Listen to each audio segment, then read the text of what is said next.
कहानी लिखेंगे आज की, classification and nomenclature of enzyme. इसमें टाइम ज़्यादा नहीं देना है हम लोग को, बस समझ लेना है कैसे कैसे यहाँ क्वेश्चन बनते हैं बेटा। जरा देखो टाइप 1 क्वेश्चन, अब पीछे दुनिया से बाहर आओ, फटाफट इसमें आएंगे हम लोग। कितने कितने क्वेश्चन। क्लासिफिकेशन मतलब वर्गीकरण, क्या बेटा, एंजाइम का वर्गीकरण किया गया है और फिर नॉमेनक्लेचर किया गया। जैसे आप केमिस्ट्री में नॉमेनक्लेचर पढ़ते हो उसी तरह से एंजाइम का भी नॉमेनक्लेचर है कि कौन सी ग्रुप की एंजाइम कैसा काम करता है, उसको एक साथ रख दिया। बहुत ध्यान सुनना, जितने भी खाना पचाने वाली काम करती थी, याद करो, कार्बोहाइड्रेट जब खाना खाया था, प्रोटीन खाया था, ये सब एंजाइम पानी की प्रेजेंस में काम करेंगी। किसके प्रेजेंस में? वाटर के प्रेजेंस में काम करते थे, सबस्ट्रेट को तोड़ते थे। इसलिए ऐसे एंजाइम को एक साथ रख के हाइड्रोलेजेज बोल दिया। क्या समझो कैसे वर्गीकरण किया, क्या बोल दिया? हाइड्रोलेजेज। जितने वाटर के प्रेजेंस में काम करेंगे दैट इज कॉल्ड हाइड्रोलेजेज। और जो कोई मान लो वाटर के अलावा कोई ग्रुप को ट्रांसफर कराता था, लिखना नहीं अभी, ये मान लो है बेटा, ये ग्रुप हमारे पास पहले इससे सटा है, सबस्ट्रेट से जुड़ा है, कोई एंजाइम आया इसको जुड़ा दे, किससे? तो ग्रुप को ट्रांसफर करने वाले का नाम ट्रांसफरेजेस। क्या नाम होगा? ये ग्रुप है कि नहीं भाई? जब ग्रुप को ट्रांसफर किया तो ऐसे एंजाइम के नाम में बेटा एजेस अगर लग जाए मान लो तो ये एंजाइम का नाम है, तो ग्रुप का ट्रांसफर किया, इसलिए इस ग्रुप का नाम क्या हुआ? ट्रांसफरेजेस। अगर दो कंपाउंड आपस में बेटा आइसोमर रहे तो नाम आइसोमरेजेस। कुल मिला के बहुत आसान टॉपिक है, केवल जानना है कितने क्लास में डिवाइड किया गया है और हाउ मेनी, फिर बाद में सब क्लासेस बनाए गए, प्रत्येक का ध्यान देंगे। तो क्वेश्चन लिखते जाएंगे बेटा। नॉमेनक्लेचर हमने बता दिया किस तरह से किया गया, on the basis of their mode of function, कि आखिर उनका नेचर क्या है फंक्शन करने का, कि ये ग्रुप को ट्रांसफर कर रहे हैं, कि किसी कंपाउंड को अगर ब्रेक कर रहा है तो नाम क्या हो जाएगा? लाइसिस, लिसिस वाला आएगा, ध्यान देना। चलिए एक लिखाते चलते हम लोग बेटा, जिसको लिखना होगा फटाफट लिखेंगे। Enzyme are classified into 6 classes. Enzymes are classified into 6 classes and with each of, ये भी लिखेंगे, with each of how many sub classes? 4 to 13 सब क्लासेस। ये क्वेश्चन नीट प्रीवियस ईयर का बन चुका है, बता दे रहा हूँ, टॉप 5 ईयर में मिलेगा आपको। बड़ा सब क्लासेस पूछा जाए, प्रत्येक क्या मारोगे? 4 से 13। केवल क्लासेस पूछे, हाउ मेनी क्लास में डिवाइड है? 6 क्लास में डिवाइड है। टाइप 1 क्वेश्चन है, ध्यान आएंगे। सभी का हम नाम लिखने जा रहे हैं, 6 क्लासेस का नाम। दीज आर 6 क्लासेस, यही हम लोग के सिलेबस में दे रखा, पढ़ना है। दीज क्लासेज आर, फटाफट आप देखेंगे। अगर आज तक इनका 6 का नाम नहीं रटे हो तो कम से कम नामो ही रट लो, तुम कुछ आएगा नहीं। जिसको नाम रटा अपने आप, उसका काम अपने आप याद होगा एंजाइम का। दीज क्लासेज आर, इनके जो क्लास हैं, सबसे पहले नाम लिख डालो, ऑक्सीडो रिडक्टेज। पहला क्लास का नाम ऑक्सीडो रिडक्टेज। जरा बताओ क्या ये ऑक्सीडेशन रिडक्शन में कराएगी? नाम में काम छुपा। दूसरा है बेटा ट्रांसफरेजेस। क्या नाम है? दूसरे ग्रुप का नाम ट्रांसफरेजेस। क्या ग्रुप को ट्रांसफर कराएगा? ट्रांसफरेजेस, याद रखेगा। अगला है हाइड्रोलेजेस। क्या पानी की प्रेजेंस में काम करेगी? नहीं बेटा, ब्रेक करेगा। ऐसे एंजाइम का नाम हाइड्रोलेजेस। फटाफट 6 के नाम बस बता दे रहा हूँ एक साथ, जिससे थोड़ा सा आसान लगे। अगला आएगा लाइजेजेस। पहले आइसोमरेजेस लिख रहा हूँ जानबूझ के मैं, जिससे एक ट्रिक मिल जाए आपको। चलो ग्रुप का नाम वही बुक से ही लिख दे रहा हूँ, ट्रिक तो आप जान ही लेना, इसमें आगे पीछे मतलब नहीं है, आपको बस याद होना चाहिए। अगला है आइसोमरेजेस। सीक्वेंस वाइज लिख रहा हूँ जैसे एनसीईआरटी में। लास्ट वन ही जानते हैं लाइगेजेस। क्या नाम है? यहाँ कोई ऑर्डर ऐसा नहीं कि ये होना चाहिए, आपको याद होना चाहिए। 6 नाम 6 क्लास में डिवाइड किया गया, ध्यान दें। देखना बेटा बहुत ध्यान से, इनको हम लोग ऐसे रट लग सकते हैं ट्रिक से। कम से कम 6 नाम अगर किसी को आज तक कहना याद हो। ओटी हिल, हाल नहीं है, हाल बनते बनते रह गया, हाल की वजह से क्या बन गया? हिल बन गया। ओटी हिल नाम से एक ट्रिक रट लेना। इस ट्रिक से आपको पूरे नाम याद रहेंगे। ओटी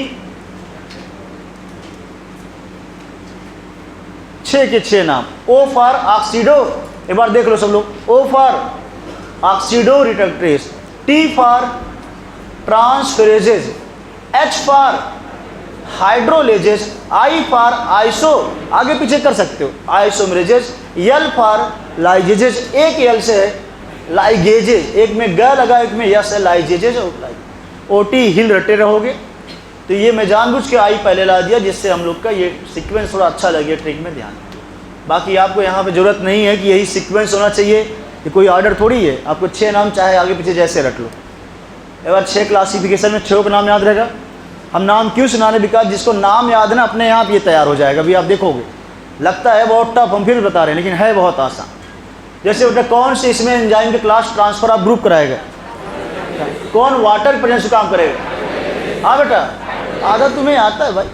कौन ऑक्सीडेशन रिडक्शन कराएगा, कौन लिसिस, ये जब लिसिस मतलब ब्रेक कराना, तो लिसिस कहीं नाम आए, लिसिस का मतलब है बेटा ब्रेक करना, ध्यान देना। आगे अभी देखेंगे।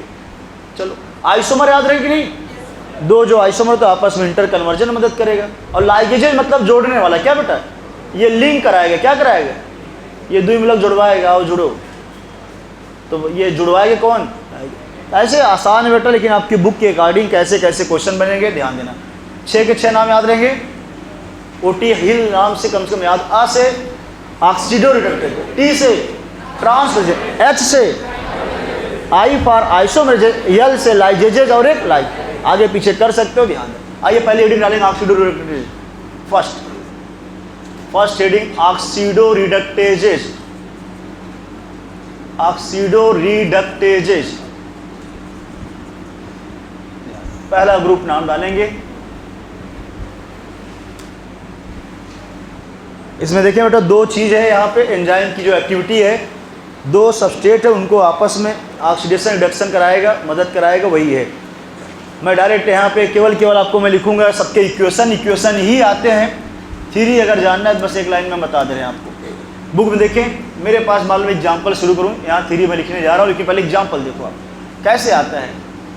हमने बोला बेटा मेरे पास दो सबस्ट्रेट हैं, एक का ऑक्सीडेशन कराओ और दूसरे का नाम क्या, ऑक्सीडो, एक और चीज़ इसी का नाम डिहाइड्रोजिनेज, क्या बेटा इसी ग्रुप का दूसरा नाम पूछा जाता है, लिख लेना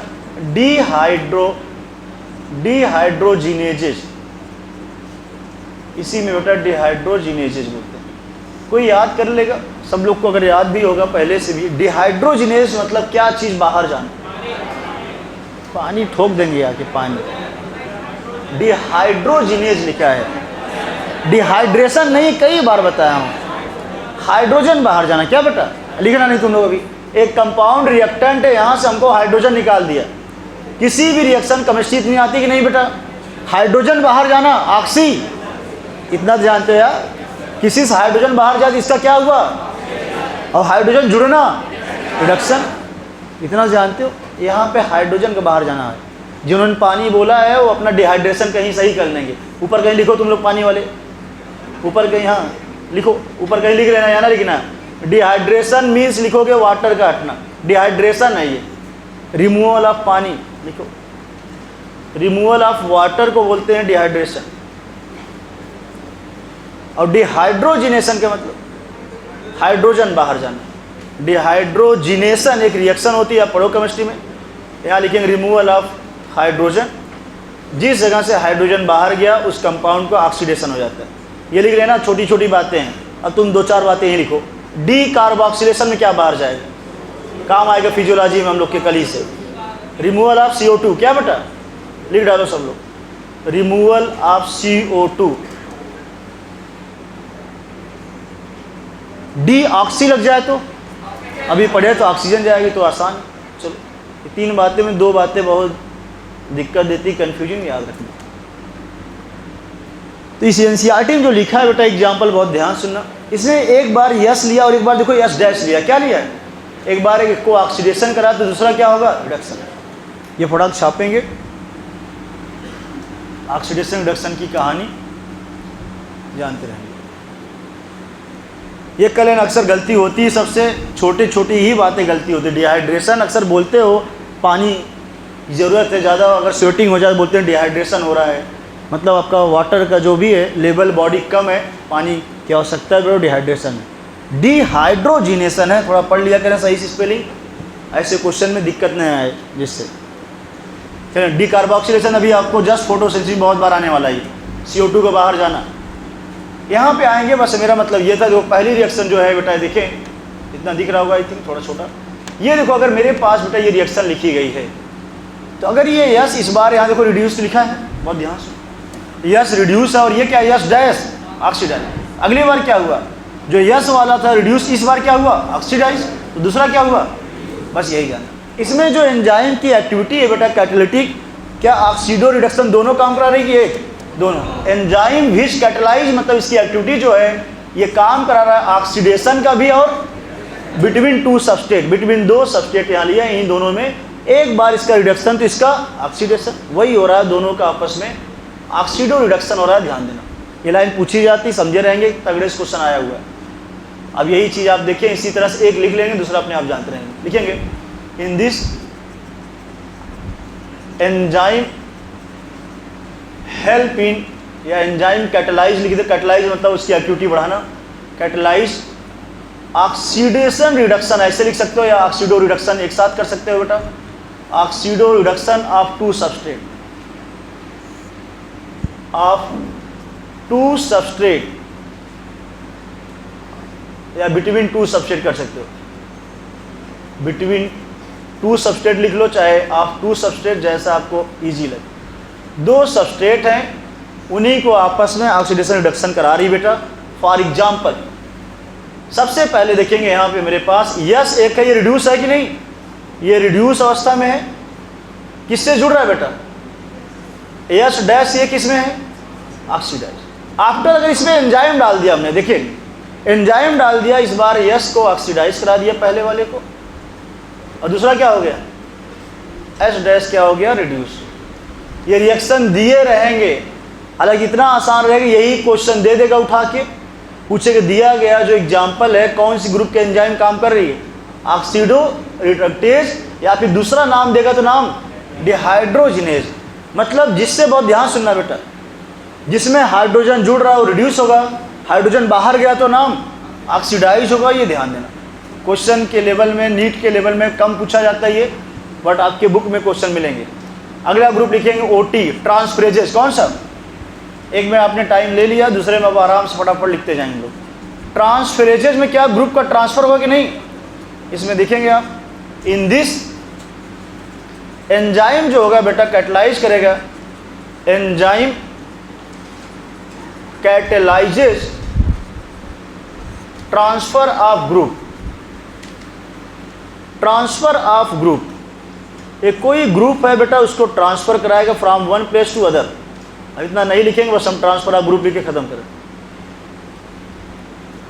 भाई एंजाइम कैटालिटिक रोल है कि नहीं बेटा, एंजाइम ने कैटलाइज का मतलब उस रिएक्शन को बढ़ावा दिया कैटलिस्ट की तरह, और किस चीज़ को बढ़ावा दिया, ट्रांसफर ऑफ ग्रुप के ट्रांसफर को अगर मदद कराएगा तो ऐसे ग्रुप ऑफ एंजाइम के नाम ट्रांसफेरेजेज। एज नाम कहीं लग जाए इसका मतलब एंजाइम पक्का एंजाइम है, एंजाइम का नाम होगा या ग्रुप का नाम होगा, ध्यान दें। चलिए यहाँ पे एक ट्रांसफर कराएंगे फटाक से ग्रुप का। इस बार देखिए बेटा यस है, यस से जी जुड़ा है कि नहीं, प्लस बगल में क्या हो गया एस डैश, एस डैश थोड़ा छोटा करें। अगली बार ये जो ग्रुप था इसको ट्रांसफर कराओ। ये ग्रुप अभी कहाँ जुड़ा है बेटा, अरे यस जुड़ा है कि नहीं भाई, इसको उठा ट्रांसफर किसको कर दो, एस डैश के पास।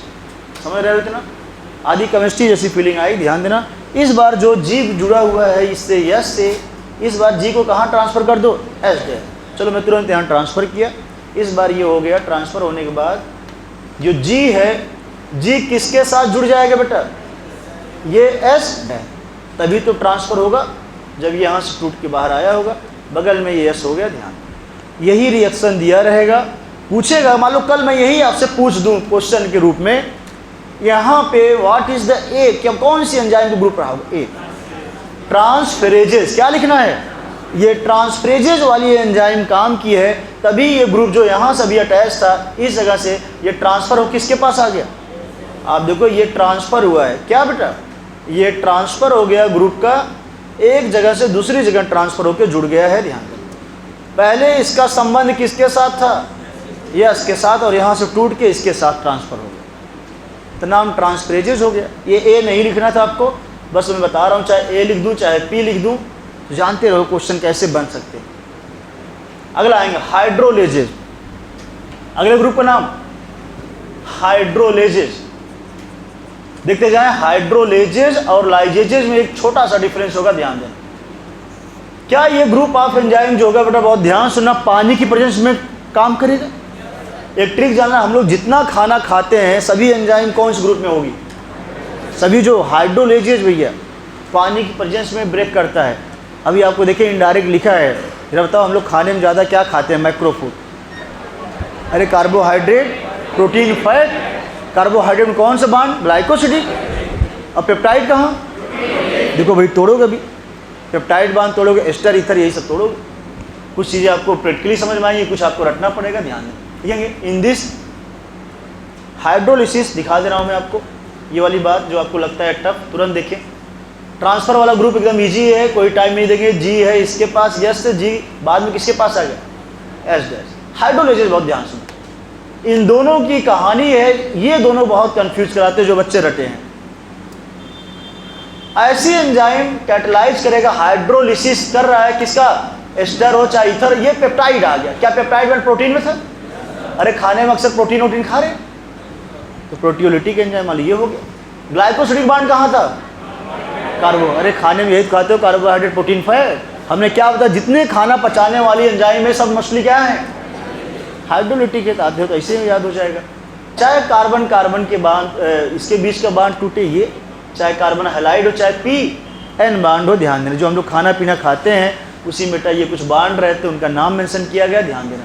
लेकिन एक चीज़ जानते रहना बेटा, ये टूट तो रहा है लेकिन किसकी प्रेजेंस में काम होता है? हाँ, इसीलिए इसका नाम है हाइड्रो, बिकॉज प्रेजेंस ऑफ, दिया नहीं गया फिर भी जानते हैं। ये रिएक्शन किसके प्रेजेंस होंगे? वाटर। अब लगे तो एनसीईआरटी खुली, ध्यान देना, जो एनसीईआरटी केवल काम करते हैं।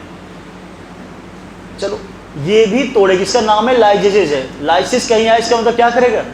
ब्रेक करेगा। लेकिन ध्यान देना एक अंतर क्या ऊपर से, एंजाइम कैटलाइज किया, रिमूवल ऑफ ग्रुप, यहाँ ग्रुप हट रहा है, किसी सबस्ट्रेट से हटा रहा है, लेकिन by mechanism other than hydro. यही गोला कल, यही क्वेश्चन आया था नीट का भी पुराना रचा ऑल इंडिया में। अदर देन हाइड्रोलिसिस, तो यहाँ हाइड्रोलिसिस हुआ क्या? नहीं।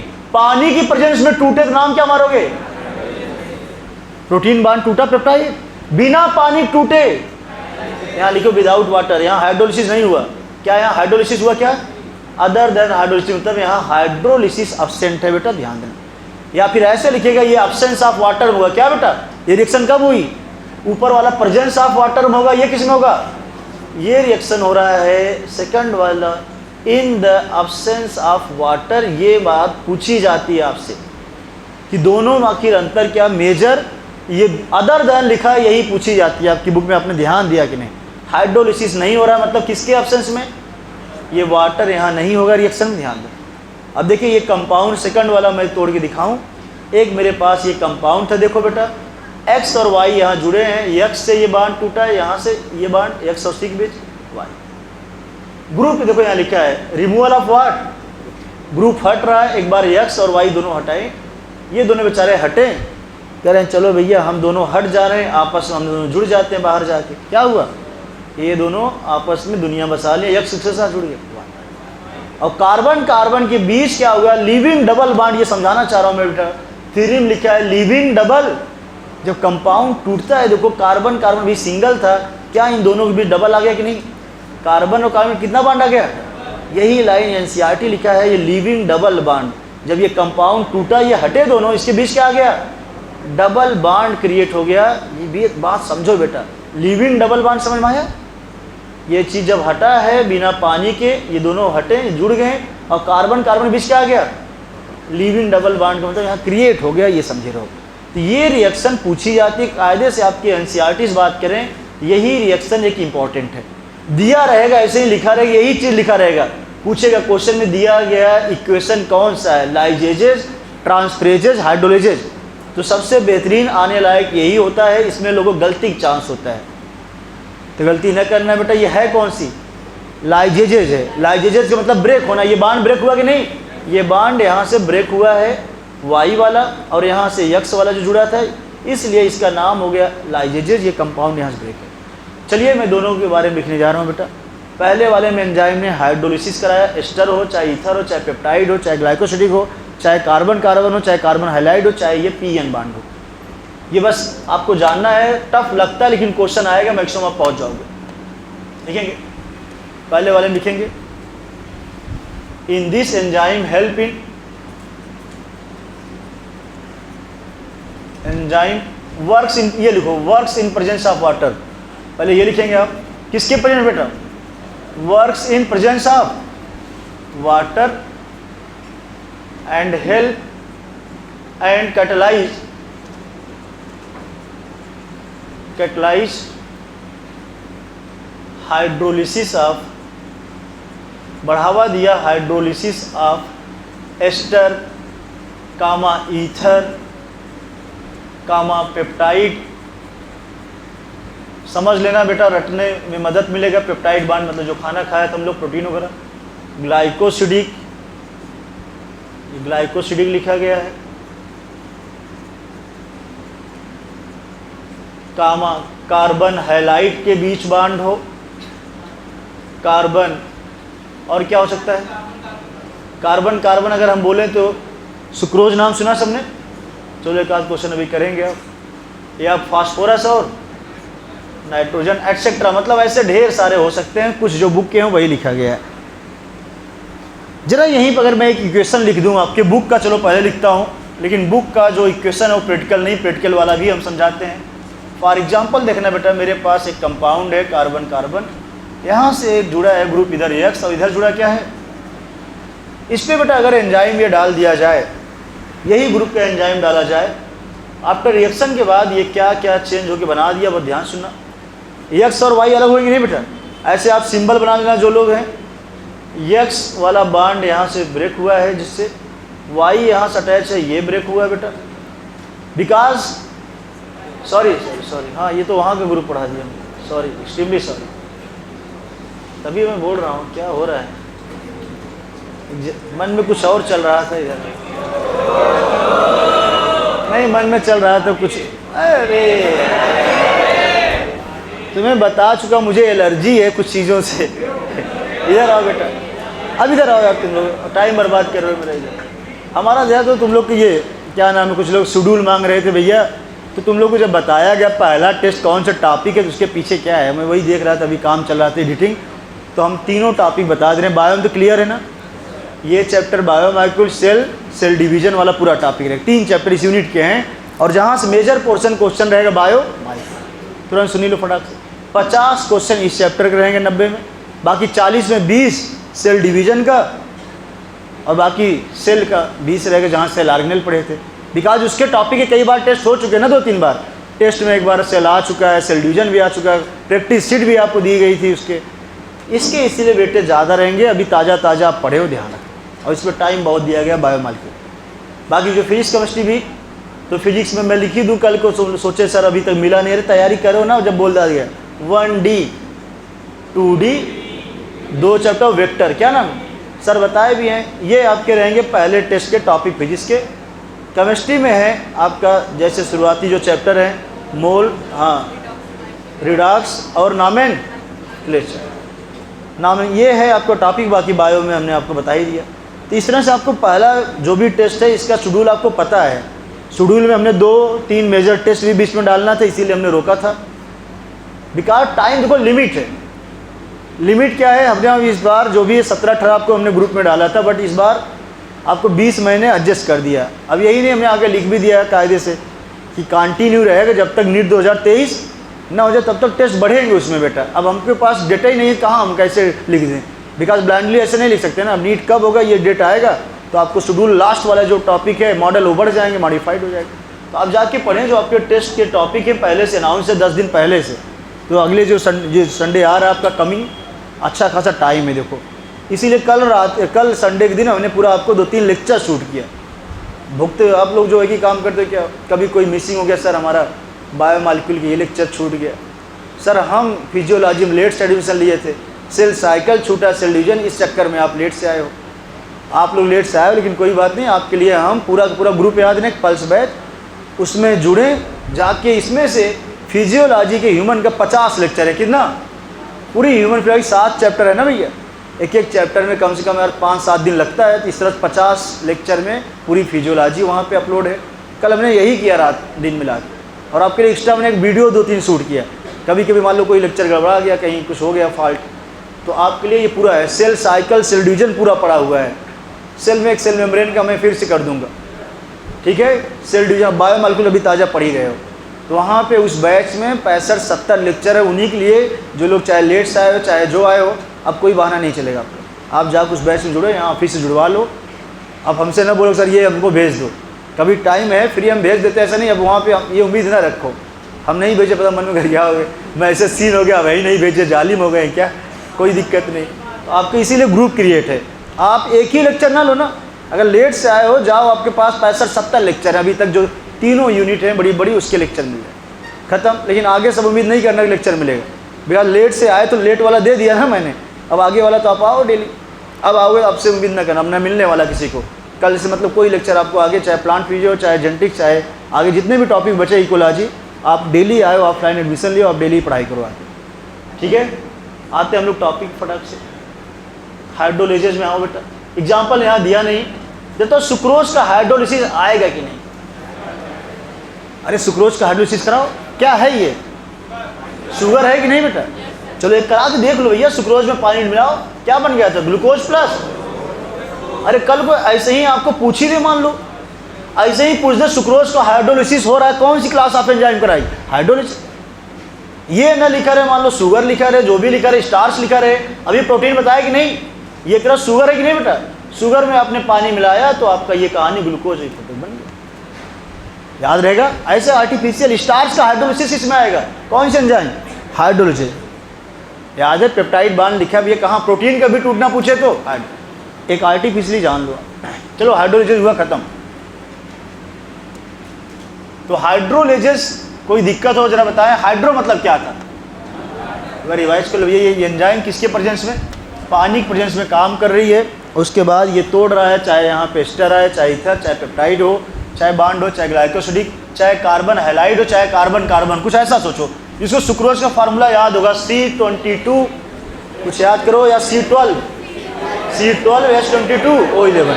अब इसका फार्मूला मैं लिखी दूँ एक बार, C12 H22, ग्लूकोज है फार्मूला C6 H12 O6। ध्यान सुनो बेटा, ये भी क्या है? आइसोमर है कि नहीं दोनों? ये भी है C6 H12। ये मोनोसैकेराइड थी कि नहीं? 2 मोनोसैकेराइड मिलाया था, क्या डाइसैकेराइड बना था? अब ग्लाइकोसिडिक जब बांड बना था, याद करो वाटर मॉलिक्यूल निकला था, तभी यहाँ पे बहुत ध्यान सुनो, 6-6 12 यहाँ पे ऑक्सीजन नहीं, क्या है 11, बिकॉज H2O में चला गया था। चलो इधर आओ, हमारा मतलब ये है जब ये बांड रहा होगा तो ऐसे कार्बन 12 है कि नहीं? क्या कार्बन ऐसे 12 बार रहा होगा? इस बार क्या टूटा? कार्बन। अरे कार्बन कार्बन टूटा तभी तो आधा आधा हुआ, यही तो लिखो ऊपर देखो NCERT जो लिखा है कि कहीं न कहीं ये बांड भी टूटा होगा कि नहीं? कार्बन कार्बन टूटे, चाहे एस्टर टूटे, चाहे इथर टूटे बेटा, तो ऐसे ग्रुप ऑफ एंजाइम तोड़ रहे हैं कि नहीं? तो हाइड्रोलिसिस करा दिया खटाक से, जो 12 एक साथ थे यहाँ पे खटाक से अलग अलग हो गया, आधा इसमें चला गया, आधा ये दोनों आपस में क्या थे? व्हेन मॉलिक्यूलर फार्मूला क्या हो? सेम, क्या आइसोमर वगैरह बोलते हैं, आप पढ़ते हैं बेटा, जानते रहेंगे। ये पूरी कहानी आपका हो गया हाइड्रोलिसिस। चलो हाइड्रोजन आएंगे, अगली ग्रुप का नाम, अगला लाइजेजेस है जो ग्रुप है, ध्यान का लाइजेजेस में बेटा अगर याद करो बेटा, इस बार बिना पानी काम होगा कि नहीं? यहाँ जानते हैं एंजाइम कैटलाइज करेगा, किसी भी वहाँ पे जानते हैं ना बेटा ग्रुप को ट्रांसफर करा रहा है, but in absence of water या विदाउट हाइड्रोलिसिस काम होगा, ध्यान देना, लिखेंगे इन दिस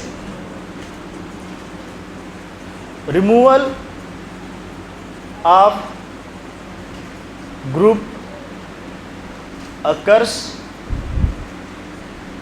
बाई ब्रेकिंग, में जानबूझ लिख रहा हूं मैं, by breaking of a compound, बनावटी डिफिनेशन लिख लेना, विदाउट या absence of water, without hydrolysis या विदाउट वाटर, पानी के एब्सेंस में काम होगा, ध्यान देना। एंड उसके बाद लिखा था और क्या क्रिएट हो गया, एंड डबल बॉन्ड किसके किसके बीच, एनसीईआरटी में लिखा था लीविंग द डबल बॉन्ड, वही लिख दे रहा हूँ मैं, and leaving the double bond, leaving the double bond बेटा आ जाएगा, ध्यान देना। आपको फिर मैं बता रहा हूँ शॉर्टकट, केवल एग्जाम्पल करना, थ्योरी टफ थोड़ा सा लगता है लेकिन आप हिंदी मीनिंग पे ध्यान देना। लाइसेस का मतलब क्या होता है, ब्रेक होना, कोई एक कंपाउंड ब्रेक होगा, इसीलिए मैं थ्योरी थोड़ा चेंज किया हूँ। ये कंपाउंड है बेटा, इधर डी लगा लेना, ये कंपाउंड ब्रेक हुआ है, इधर डी लगा लेना। ब्रेक करो कंपाउंड, लेकिन अब्सेंस में, किसके अब्सेंस में, वाटर। कुछ ऐसा कहानी हुआ, यहाँ रिएक्शन लिखे हम सब लोग, कार्बन कार्बन यहाँ था, इससे जुड़ा था X और यहाँ जुड़ा क्या, Y। इस रिएक्शन पे बेटा ये एंजाइम जब काम की, बहुत ध्यान सुनना। अगली बार हुआ क्या, इधर देखें सब लोग, यहाँ से X ब्रेक हो गया, ये टूटा और यहाँ से ये बॉन्ड ब्रेक हो गया। क्या ये ऑल ओवर ये ब्रेकिंग हुआ कि नहीं, यहाँ पे ब्रेक होने के बाद जो X था बेटा, ये दोनों जुड़ गए कि आओ दोस्त हम लोग साथ साथ हो जाएं। ये और बगल में कार्बन कार्बन के बीच क्या हो गया, डबल बॉन्ड क्रिएट हो गया बेटा, ध्यान देना। कार्बन कार्बन के बाद कौन सा, ये आप ऐसे लिख लेना समझने के लिए, इसके बीच क्या डबल बॉन्ड आया कि नहीं, इसके दोनों के बीच डबल बॉन्ड क्रिएट हो गया बेटा। इसी को बोला गया आपकी एनसीईआरटी में लीविंग द डबल बॉन्ड का मतलब। तो ये रिएक्शन सबसे ज़्यादा पूछी जाती है, लाइजेजेज वाला, ध्यान देना।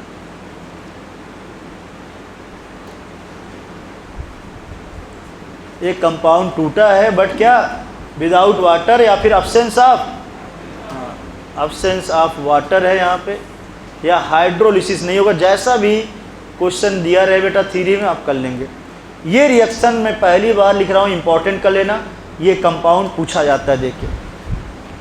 चले आप बस सुने रहो, आपको कुछ लोग को लगता होगा कि केमिस्ट्री जैसा टॉपिक है, लेकिन बेटा आपको आधा तैयार है, ऐसा नहीं है। जैसे फॉर एग्जांपल जितना भी पढ़ाया हूँ, जस्ट देखो, लिखना नहीं, जस्ट मैं क्वेश्चन दूँ, इधर देखना, मैं आपसे पूछूँ दिया गया इक्वेशन जो होगा, ये बेटा कौन से ग्रुप आप जानते रहना एंजाइम का काम करेगा। हाँ बेटा, देख के मार दो, क्या ट्रांसफरेजेज होगा भाई, ट्रांसफर हुआ कि नहीं बेटा, देखो पीछे जो पढ़े हो चार्ट हो, इसको देखते जाओ, बहुत आसान रहेगा, ध्यान देना। क्या ये जी का ट्रांसफर इसके पास नहीं हुआ है, तो कौन सी क्लास ऑफ एंजाइम होगी, ट्रांसफरेजेज। ऐसे क्वेश्चन आए बेटा, बहुत ध्यान सुनना, क्वेश्चन आसान रहेंगे। एक ये टिक कर लेना, और दूसरा अभी जो पढ़े हो ताज़ा ताज़ा दिया गया ग्रुप भी ताज़ा, तो जानबूझ के मैं लिख रहा हूँ, ये था कि नहीं, ये हुआ है कुछ कहानी, इसके बीच बॉन्ड आया, बाद में सी सिग्मा डबल, कौन सा ग्रुप ऑफ एंजाइम। हाँ बेटा, बस समझे रहो, लिखना नहीं है अब दोबारा से। ऐसे एक लाइन क्वेश्चन दिया रहेगा, पूछेगा दिया गया इक्वेशन जो है, in this which class of enzyme work, क्या मारोगे, लाइजेजेस, क्या बेटा। तो आपको भाई ये कराते जा रहा हूँ, बस 2 ही तैयार कर लो, आपकी कहानी 6 के 6 में से सब हो जाएगा, और किसी में कोई औकात ही नहीं, सब एकदम ईजी है। आइसोमर दिखेगा, कर लोगे अपने आप। आपको बस यही ध्यान देना है, कहाँ पे ट्रांसफरेजेज है, कहाँ पे लाइजेजेज है। हाइड्रोलिसिस एकदम आसान रहेगा, वहाँ पानी उनी जैसा डाल देंगे, अपने आप कर लोगे। ऑक्सीडो रिडक्टेज याद है कि नहीं, वो तो और जल्दी कर लोगे। यही टिक कर लेना इंपॉर्टेंट अपने बुक में, यही 2 आपको दिक्कत दिलवाएंगे, बाकी सब आसान। चलिए आते हैं सेकंड लास्ट पे, आइसोमरेजेस। कौन से बेटा, आइसोमरेजेज आएंगे, उसके बाद इन this enzyme catalyse, enzyme catalyse करेगा, एंजाइम कैटलाइज कन्वर्जन ऑफ बेटा आइसोमर, कन्वर्जन ऑफ फटाक से आएंगे। इसमें ऑप्टिकल आइसोमर है, ज्योमेट्रिकल को सुने हो कि नहीं, इनका आपस में conversion, optical comma geometrical and positional isomer.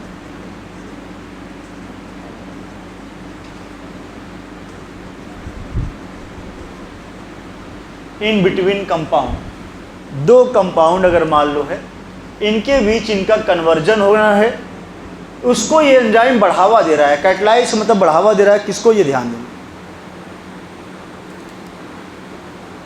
याद रहेगा। हम लोग के पास मान लो बेटा कुछ कंपाउंड है, उस कंपाउंड को आपस में कन्वर्ट कराएगा। ये आपने सुना होगा ऑप्टिकल आइसोमेरिज्म, ज्योमेट्रिकल फंक्शनल, कुछ सुने हो कि नहीं? वही है, ये कन्वर्जन करा रहा है। कन्वर्जन लिखे चाहे इंटर कन्वर्जन लिखा रहे तो समझे रहेंगे आपस में इंटर कन्वर्जन करा रहा है। लेकिन बहुत ध्यान से अगर देखो, इसका एग्जाम्पल मैं आपके बुक में नहीं दिया है, इसका एग्जाम्पल लिखना बहुत ज़रूरी होगा आपके लिए। जैसे देखो एग्जाम्पल ही आपको जो पढ़ाएंगे हम, ग्लाइकोलिसिस आगे आएगी बेटा, बहुत ध्यान सुनना। एक रिएक्शन पढ़ते हो ग्लूकोज 6 फास्फेट, क्या बेटा? ग्लूकोज 6 फास्फेट कन्वर्ट हो जाता है बेटा, जानते रहना, वेरी गुड, फ्रक्टोज 6 फास्फेट। क्या ये दोनों आपस में आइसोमर हुए? क्या बेटा आपस में आइसोमर हुए कि नहीं? बहुत ध्यान सुने रहना। ऐसे मतलब बनावटी एक क्वेश्चन दे दे, पूछे यहाँ पे कौन सी क्लास ऑफ एंजाइम काम कर रही है, क्या बेटा ग्लूकोज फ्रक्टोज आपस में आइसोमर है कि नहीं? आइसोमर है। 6 पोजीशन पे यहाँ भी फास्फोरस जुड़ा है, फास्फेट यहाँ भी, फ्रक्टोज में भी 6 मतलब फास्फेट वहाँ उस पोजीशन पे जुड़ा हुआ, याद रहेगा। तो ऐसी एंजाइम यहाँ काम करेगी जो इसको इसमें बदले और इसको इसमें। नाम क्या है इसका? आइसोमेरेज। अरे ग्लूकोज फ्रक्टोज आइसोमर है कि नहीं? ये दोनों आइसोमर। एंजाइम का नाम हेक्सोज है, तो आगे लगा दो हेक्सो आइसो। चलो इसका एंजाइम लिखी दे रहा हूँ मैं, आगे तुम लोग पढ़ोगे परेशान ना हो। एंजाइम का नाम हेक्सो आइसोमेरेज। काइनेज नहीं, काइनेज बेटा सेम के बीच लगता है। किसके बीच? आज एक ट्रिक बताऊंगा, जब ग्लाइकोलिसिस पढ़ोगे क्रेब्स साइकिल एंजाइम तो चुटकियों में रट डालोगे पूरा का पूरा। चलो ये भी खत्म हो। लास्ट वन, सेकंड लास्ट, ये खत्म हो गया। सेकंड लास्ट ये, लास्ट में आएंगे लाइगेजेस। क्या नाम बेटा? लाइगेजेस मतलब जोड़ने वाला, क्या बेटा? इट कैटलाइज, ये एंजाइम लिखेंगे बेटा। इस ग्रुप में क्या होगा? इन दिस एंजाइम जो होगा कैटलाइज लिंकिंग ऑफ, लिंकिंग मतलब joining, linking of 2 compound. 2 compound हैं किसी केमिकल के, मान लो जो कि केमिकल है बेटा, दोनों को आपस में लिंक कराएगा, ध्यान देना। लाइगेजेस वाला इंपॉर्टेंट है, ये लाइन टिक कर लेंगे। जैसे किसी को याद है डीएनए के 2 फ्रेगमेंट लेते हैं, एंजाइम कौन जोड़ता है? DNA, ligases. बट यहाँ पे आपको ऐसा फीलिंग नहीं आ रहा है, इन्होंने बस लिंकिंग लिख दिया है। बाकी जोड़ने के लिए सी को ओ बांड से, एन बांड से, ऐसे कुछ, सी को सल्फर से भी आपके एनसीईआरटी में इन्होंने दे रखा है, तो आप देख लेंगे। ये लिख दे रहा हूँ, इन this enzyme catalyse linking of 2 component, 2 compound. आगे लिखेंगे सच एज, कुछ एग्जाम्पल लिखेंगे। जैसे कि आपको जोड़ना है बेटा इसको इससे, कार्बन किससे जुड़ जाए? ऑक्सीजन। सी किससे जुड़ जाए? नाइट्रोजन। सी किससे जुड़ जाए? सल्फर लिखा है कि नहीं? ऐसे 2-4 नाम लिख लो बेटा, एटसेट्रा करने जा रहा हूँ। पी ओ से भी जोड़ सकते, ध्यान। कुल मिला के ये एग्जाम्पल कम पूछा गया, आपको ये ज़्यादा आया है। एक एंजाइम है बेटा, उसका नाम डीएनए लाइगेज। ये लिखेंगे आप, डीएनए लाइगेज जो होगा ये किसको जोड़ेगा? एग्जाम्पल, डीएनए लाइगेजेस ज्वाइन करेगा, joins 2 fragment of DNA. 2 fragment, 2 छोटे से फ्रेगमेंट है डीएनए के। क्वेश्चन प्रीवियस ईयर का है, आ चुका है, फटाक से छाप लेंगे सब लोग। 6 के 6 क्लास आपके हो गए हैं, 6 क्लासेस ऑफ एंजाइम।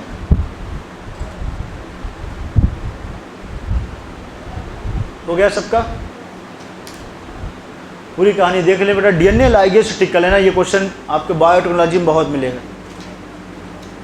चलिए, 6 क्लास में से आपको 1-2 बातें जो है, केवल जहाँ इक्वेशन है, थ्योरी यहाँ की नहीं आती है इसका, केवल इक्वेशन पूछा जाएगा, ध्यान देना।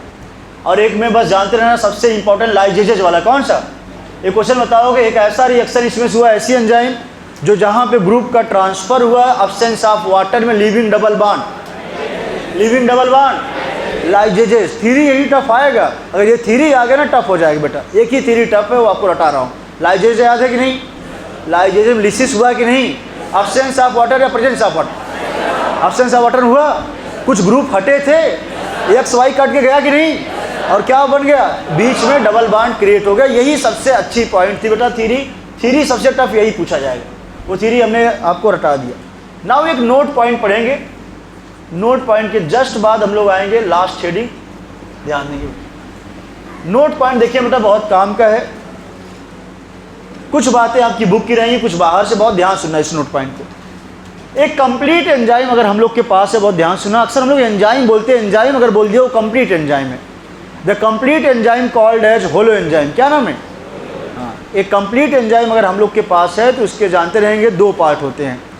अगर मान लो ये कंप्लीट एंजाइम मार्कर के, बहुत ध्यान सुनना, इसके दो कंपोनेंट होंगे, एक होगा इसमें प्रोटीन पार्ट और दूसरा नॉन प्रोटीन पार्ट। क्या बेटा, एक प्रोटीन और दूसरा, ये रूल है, ध्यान दें। नॉन प्रोटीन पार्ट होना भी बहुत ज़रूरी है किसी एंजाइम की एक्टिविटी के लिए, वही आपको मैं समझाने जा रहा हूँ, ध्यान देना। अगर हम लोग के पास एक एंजाइम है बेटा, बहुत ध्यान सुना, एक कंप्लीट एंजाइम है, याद रहेगा, इस कंप्लीट एंजाइम का नाम, केवल एंजाइम हम लोग लिखते हैं लेकिन ये कंप्लीट एंजाइम है, इसका एक नाम लिखेंगे होलो एंजाइम। क्या नाम है, चलो मैं लिख ही दे रहा हूँ, होलो एंजाइम अगर हमने लिखा तो होलो एंजाइम का मतलब होता है ये कंप्लीट एंजाइम है। क्या है ये, कंप्लीट एंजाइम। चाहे आप पहले कंप्लीट एंजाइम, जो अच्छा लगे आप कर लेना, ध्यान दें। ये बच्चा जो कंप्लीट एंजाइम होता है हम लोग के पास, ऐसे लिख दे रहा हूँ मैं, ये कंप्लीट एंजाइम जो है, ऊपर एंजाइम लिख रहा हूँ मैं, इस कंप्लीट एंजाइम का नाम क्या हो गया, होलो एंजाइम। क्या नाम हो गया, और अभी हमने बोला इस एंजाइम में, बोले चाहे कंप्लीट एंजाइम के दो पार्ट होंगे, एक प्रोटीन पार्ट, दूसरा। अब इसमें क्वेश्चन कैसे आएगा, बहुत ध्यान सुनना सब लोग, अभी लिखना नहीं, पहले समझ लेना। इस कंप्लीट एंजाइम के दो पार्ट होंगे बेटा, एक का नाम प्रोटीन पार्ट और दूसरा क्या होगा, प्लस नॉन प्रोटीन पार्ट। बहुत ध्यान सुनो, तो आज आपको लग रहा होगा, थोड़ा ध्यान देना बेटा, हम लोग जो अक्सर एंजाइम बोल देते हैं, वो एंजाइम जो है एक तरह से क्या है, कंप्लीट एंजाइम है। क्या नाम है, कंप्लीट एंजाइम। जानबूझ से कंप्लीट बोला गया, ध्यान देना। बट इस कंप्लीट को क्यों ऐसा बोला गया, जिससे हम लोग को समझ में आए इसके कितने कंपोनेंट हैं, दो कंपोनेंट है। नाउ ये क्वेश्चन आया नीट में बुक से बाहर, टॉप 5 ईयर में यहाँ से दो क्वेश्चन आए, और एक सीधे सीधे नोट से आया है, ये बुक में नहीं मिलेगा क्वेश्चन। मैं इसीलिए ऐसा किया इसको, कंप्लीट एंजाइम का ही नाम होता है होलो एंजाइम। क्या नाम है, कंप्लीट एंजाइम कॉल्ड एज होलो एंजाइम, जिससे हमको आसान हो जाए, ऐसा इसीलिए लिखा गया। अगला, इस कंप्लीट एंजाइम का जो प्रोटीन पार्ट है उसका नाम पूछता है, किसी को याद है, हाँ, एपो एंजाइम। क्या नाम बेटा, protein part called as apo enzyme. Most important topic है बेटा, ये ध्यान देना, apo enzyme, protein part called as apoenzyme, and the non-protein part that is called as cofactor। क्या नाम बेटा, इसका नाम होता है कोफैक्टर। तो आपके एनसीईआरटी में हेडिंग क्या दिया है, एनसीईआरटी में हेडिंग क्या है, कोफैक्टर डायरेक्ट दे रखा है बेटा, इसीलिए आधे बच्चों को दिक्कत आती है, कोफैक्टर कैसे पैदा हो गया अचानक से। पैदा ऐसे हुआ, हमने एंजाइम खत्म किया पढ़ के, एंजाइम खत्म किए बेटा। कभी भी एक कंप्लीट एंजाइम होगा, अकेले नहीं होगा, उसमें दो पार्ट, एक प्रोटीन पार्ट, दूसरा नॉन प्रोटीन पार्ट। का नाम रखते चलो, प्रोटीन पार्ट का नाम, हाँ, एपो पो, पास से प्रोटीन पार्ट है कि नहीं, अरे ऐसे रटे रहो बकलो, हो सकता है किसी को ना याद हो, इसी से रट लोगे। क्या को फैक्टर में कहीं पो आ रहा है क्या, पी नाम आ ही नहीं रहा है, को फैक्टर में पी नाम नहीं दिए, क्या है, नॉन प्रोटीन पार्ट। जहाँ पी नाम आए इसका मतलब कौन सा पार्ट, हाँ, तो एपो एंजाइम कौन सा, ये आपका भी जल्दी नीट का 2 साल पहले के क्वेश्चन ये बना है। इसके पहले जाएं टॉप 5 ईयर में होलो एंजाइम, ये आपकी एनसीईआरटी बाहर सीधे नोट्स में ये लैंग्वेज है और कहीं नहीं, बाकी ये तो दिया है। तो होलो एंजाइम, और यहाँ से लगभग कई बार क्वेश्चन आ चुके, ध्यान दें। और को फैक्टर जो है बेटा, ये नॉन प्रोटीन या प्रोटीन पार्ट। आगे ये को फैक्टर देखा गया, साइंटिस्टों ने रिसर्च किया 3 टाइप के, कितने, बहुत ध्यान से ये चार्ट बना लेना। को फैक्टर जो है हमारे पास जगह मैं ऐसे कर देता हूँ, चाहे आप यहीं कर लो, 3 पार्ट का नाम ध्यान देना। को फैक्टर आगे देखा जाए फर्दर बेटा, इसके 3 पार्ट हैं, कितने, ये हो सकता है नंबर 1 प्रोस्थेटिक ग्रुप, फटाफट लिखेंगे सब लोग, चार्ट बना लो। ये हो सकता है बेटा प्रोस्थेटिक ग्रुप। दूसरा ये हो सकता है कोएंजाइम, क्या हो सकता है, ये हो सकता है coenzyme. And the last one हो सकता है मेटल आयन। Metal ion. बहुत ध्यान सुना, ये पढ़ा आपने, चैप्टर का एंड हुआ, इसके बाद एक्स्ट्रा पॉइंट बहुत कम है यहाँ। तो ये कोफैक्टर के टाइप अगर देखा जाए बेटा, कोफैक्टर के यहाँ 3 टाइप दे रखा है, ये ध्यान देना। फटाक से ये लाइन लिखेंगे और इम्पोर्टेंट क्वेश्चन करेंगे।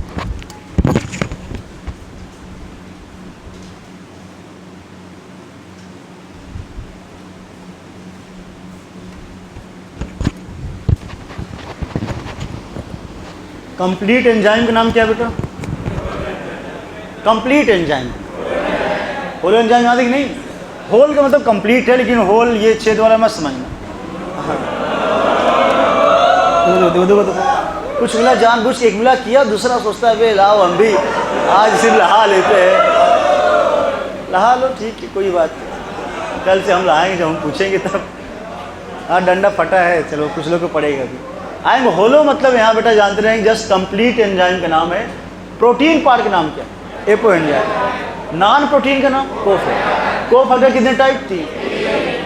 क्या अगर बोल सकते प्रोस्थेटिक ग्रुप हुआ ये और ये। बहुत ध्यान सुनो, जब कोफैक्टर नॉन प्रोटीन हुआ, क्या ये तीनों भी नॉन प्रोटीन हुए? सही है गलत?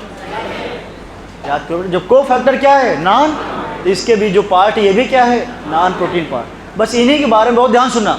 क्या मैं बोल सकता हूँ ये तीनों जो पार्ट हैं कोफैक्टर के, ये तीनों नॉन प्रोटीन पार्ट है, ये जुड़े किससे होंगे?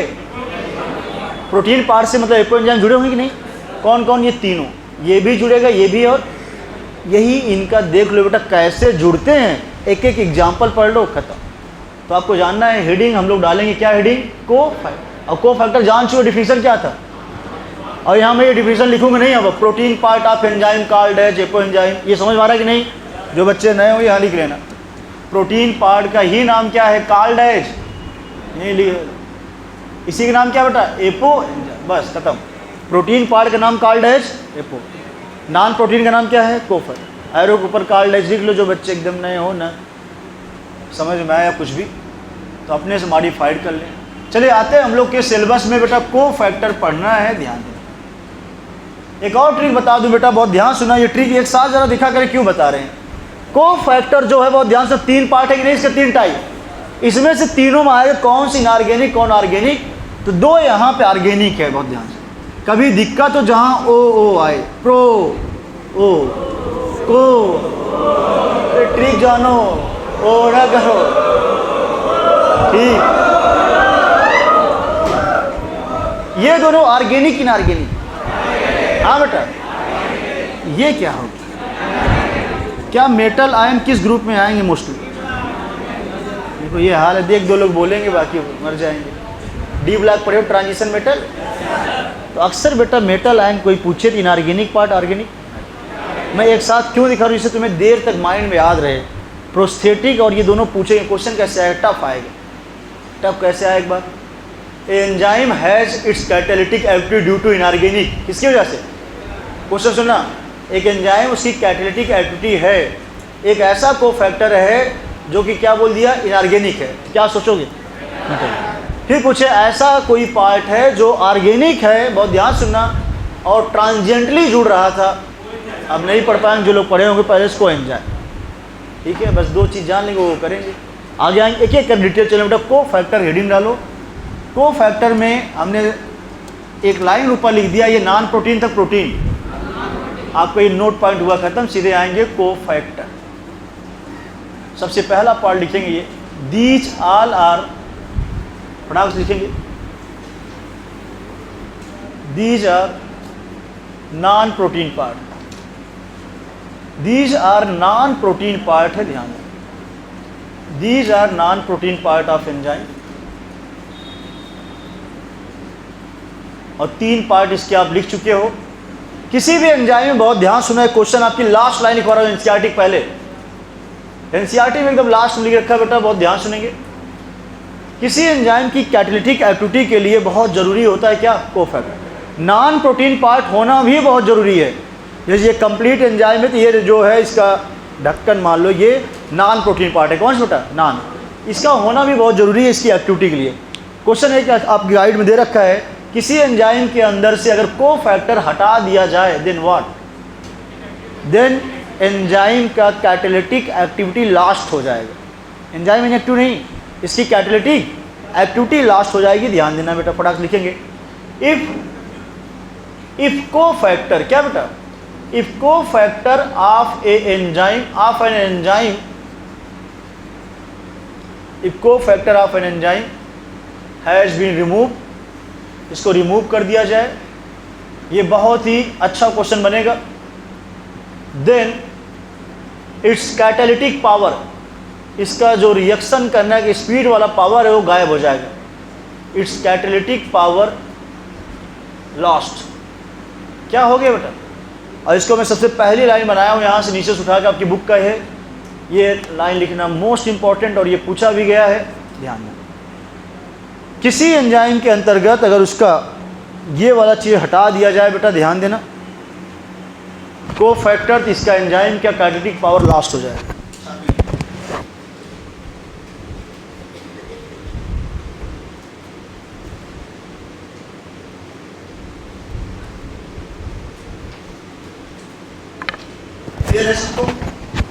ये लाइन बहुत इंपॉर्टेंट है बेटा। एक तरह से क्या ये हम समझ सकते कोफैक्टर को होना जरूरी है। अरे किसी एंजाइम की एक्टिविटी के लिए क्या कोफैक्टर होना जरूरी। सोचो अगर इसको हटा रहे हो, इसको हटा रहे हो, तो एंजाइम की एक्टिविटी क्या हुई? खत्म हो गया, मतलब उसका कैटालिटिक पावर गायब, अब स्पीड बढ़ा ही नहीं पा रहा है, इसलिए कोफैक्टर होना बहुत ज़रूरी है। ध्यान देना, ये लास्ट लाइन में लिखवाया हूँ यहाँ से, बस केवल हमको बीच की कुछ लाइनें दिखानी। जरा एनसीईआरटी देख लें, अंत हम आ चुके हैं, हमें ये अंतिम लाइन को पहली लाइन बनाए हैं, बिकॉज ये लाइन है बहुत काम का, बिकॉज ये अंतिम में है रहेगा तो दिक्कत देगा आपको, भूल जाओगे। कैटालिटिक एक्टिविटी लास्ट खत्म हो जाएगी व्हेन द कोफैक्टर क्या हो जाए? Cofactor remove from. देखो भाई, अगर कोफैक्टर को हटा दिया जाए तो इसकी एक्टिविटी क्या हो गई? लास्ट हो गई। ध्यान देना, ये बहुत काम का है बेटा, ये तगड़े से क्वेश्चन पूछा गया है, ध्यान देना, ठीक है। चलिए अब तीन चीज़ हैं आपको हमने जो पढ़ाया, एक बार देखेंगे। ऊपर की कहानी मैंने पढ़ा रखा है, कोफैक्टर का डिफिनीशन, बाकी कुछ बातें आप पहले जानते हैं, हम नहीं लिखें। क्या most of the enzyme protein होते हैं? हाँ बेटा, तो प्रोटीन होगा बेटा, जानते रहेंगे। एक तरह से प्रोटीन है क्या? सेवरल पॉलीपेप्टाइड चेन ही होता है, बिकॉज मोस्टली एंजाइम है क्या? प्रोटीन। तो प्रोटीन क्या होता है? पॉलीपेप्टाइड चेन, कोई मतलब नहीं। However there are a number of cases in which, बहुत ध्यान सुनना, नॉन प्रोटीन पार्ट पूछ रहा है, उसका नाम क्या होगा? नॉन प्रोटीन पार्ट का नाम कोफैक्टर, याद रहेगा। तो प्रोटीन पार्ट का नाम are bound to the enzyme to make the enzyme catalytic active. ये कोफैक्टर बोल रहे हैं एंजाइम से जुड़ा रहेगा कि नहीं? जुड़ा रहेगा बेटा, बिकॉज नॉन प्रोटीन किससे जुड़ा होता है? Protein part. आगे लिखोगे, in these instances the protein portion of enzyme called as, इतना गोला करना केवल, प्रोटीन पार्ट का नाम याद। क्या हम इस तरह से ऑलओवर एक रिजल्ट हमने लिया, जो आपको इक्वेशन लिखा है ना, ये पूरा पैराग्राफ आसान बना देगा। अपने बुक में लिख लेना, एक कंप्लीट एंजाइम का नाम क्या था? Holo enzyme. कंप्लीट एंजाइम का नाम यही लिख लेना अपने एनसीईआरटी में भी, होलो एंजाइम है, कंप्लीट एंजाइम है बेटा। इस एंजाइम के पास दो पार्ट है, एक का नाम, अरे एक का नाम प्रोटीन पार्ट है कि नहीं? प्रोटीन पार्ट का नाम क्या है? एपो एंजाइम, डायरेक्ट लिख दो आप, अब तो पढ़ ही चुके हो। एपो एंजाइम हुआ और क्या हुआ? कोफैक्टर। तो ऐसे रटे रहना, ये इक्वेशन अपनी बुक में बना लेना बेटा। अगर हम लोग के पास एक कंप्लीट एंजाइम था, उसका नाम क्या था? हाँ, ये कंप्लीट एंजाइम है बेटा, एक कंप्लीट पैकेज है। कंप्लीट एंजाइम का नाम होलो एंजाइम, तो प्रोटीन पार्ट का नाम ये लिख लेना अपनी बुक में एनसीईआरटी में, प्रोटीन पार्ट का नाम एपो एंजाइम, कोफैक्टर का नाम नॉन प्रोटीन पार्ट है, ये रट लेना। अपनी एनसीईआरटी में होना चाहिए आपके सबके, ये इक्वेशन लिख लेंगे सब लोग, चाहे ऐसे लिखना, चाहे बुक में जो हमने नोट्स में लिखा हो चाहे वैसे लिख लो। तो holo enzyme is equal to apo enzyme plus cofactor, याद होना चाहिए। यहाँ समझो, तो नॉन प्रोटीन का नाम क्या हुआ? तो नॉन प्रोटीन का नाम क्या हुआ? कोफैक्टर। तो प्रोटीन पार्ट का नाम क्या हुआ? ऐसे आसान लगेगा, ये पैराग्राफ नहीं बहुत गंदा लगेगा। आइए तीन का कोफैक्टर कितने टाइप के? थ्री काइंड्स ऑफ कोफैक्टर दे रखा है बेटा। इसका नाम प्रोस्थेटिक ग्रुप, को एंजाइम और तीनों के बारे में पढ़ लो। चर्चा लाइन दिया है, कहानी हो गई ख़त्म। अब एनसीईआरटी खुली है, फटाक से हम एनसीईआरटी से दिखा दे रहे हैं, फिर आपको एक एक करके एग्जाम्पल लिखवा देंगे, ध्यान दें। चलो पहले हम आपको लिखवा ही दें, बिकॉज ये टफ है, इसमें टाइम देंगे नहीं। ये हो गया सबका, अपने नोट से यहाँ पे लाइन लिख लेंगे, बिकॉज ये बहुत काम की लाइन है बेटा। आएंगे फटाक से एक एक करके पढ़ते हैं हम लोग। 3 टाइप के होते हैं। कोफैक्टर कितने टाइप का है? 3 टाइप, लिख दे रहा हूँ मैं। Cofactors are 3 type. तीनों टाइप में सबसे पहला लिखोगे आप prosthetic group. First cofactor 3 type लिखेंगे और सबसे पहला लिखना है बेटा हम लोग को, जस्ट ऐसे डायरेक्ट लिखें। पहला है प्रोस्थेटिक ग्रुप। प्रोस्थेटिक ग्रुप है, ध्यान दें। जब तक प्रोस्थेटिक ग्रुप पहला, दूसरा क्या था? कोएंजाइम, तीसरा मेटल। ये तीनों हैं क्या? नॉन प्रोटीन या प्रोटीन? ना। जुड़ेंगे किससे? Protein part. क्या बेटा? बहुत ध्यान सुनना, ये हमने इसीलिए मार कर रखा था बार बार। अगर ये पूरा कंप्लीट एंजाइम है, कितने पार्ट? कितने पार्ट? एक प्रोटीन पार्ट, दूसरा ये है मान लो नॉन प्रोटीन पार्ट। ये क्या है? प्रोटीन। प्रोटीन वाले का नाम एपो एंजाइम। क्या नॉन इससे जुड़ेगा? अगर मान लो non protein part prosthetic group है, कोफैक्टर हुआ कि नहीं? पहला कोफैक्टर का नाम प्रोस्थेटिक। बहुत ध्यान सुनना, ये प्रोस्थेटिक ग्रुप जो है प्रोटीन पार्ट एपो एंजाइम से अगर बेटा, बहुत ध्यान सुनना, टाइटली लिंक हो। क्या हो? ढक्कन लगाया, टाइटली। क्या बेटा? एकदम टाइटली लिंक होगा। इसका मतलब वो किसका? कौन सा कोफैक्टर होगा?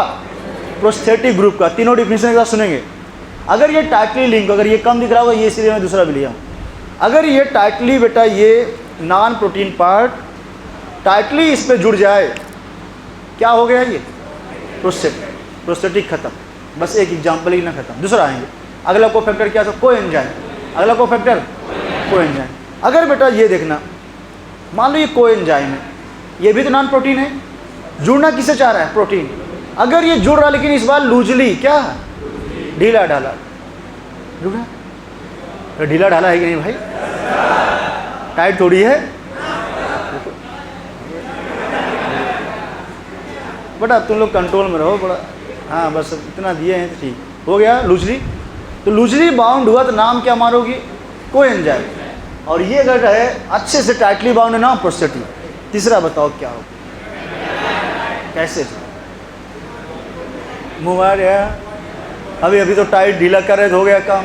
बताओ, हो गया। अबे वो कोऑर्डिनेट बांड जुड़े हैं। अब तो टिप लिए होते, एनसीईआरटी टिप के बोल दिया करो। कौन से बांड? हमेशा थोड़ी यही होगा। कौन से बांड से जुड़ेगा वो भी, लेकिन कौन से बांड से? कोऑर्डिनेट। तो दो चीज़ें बहुत फंसाती बेटा, दोनों आपके लिए आसान लगना चाहिए, ध्यान देना। चलिए, दोनों जो आपको टफ लगता है इसको लिखेंगे। एक अभी ट्रिक बताया था, प्रोस्थेटिक ग्रुप ऑर्गेनिक या इनऑर्गेनिक। वो लगा कि नहीं, प्रोनाउंसिएशन यूज करना, ये बहुत टफ होते हैं, जो आसान लग रहा है आपको अभी। लिखेंगे दीज आर, लिखना है दीज आर ऑर्गेनिक कंपाउंड। ये कुछ ऑर्गेनिक कंपाउंड हो सकते हैं बेटा।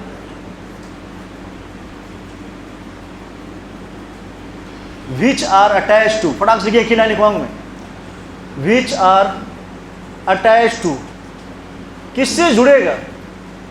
अरे इनऑर्गेनिक पार्ट होगा ये, सॉरी ये कौन सा पार्ट? नॉन प्रोटीन पार्ट में है ना।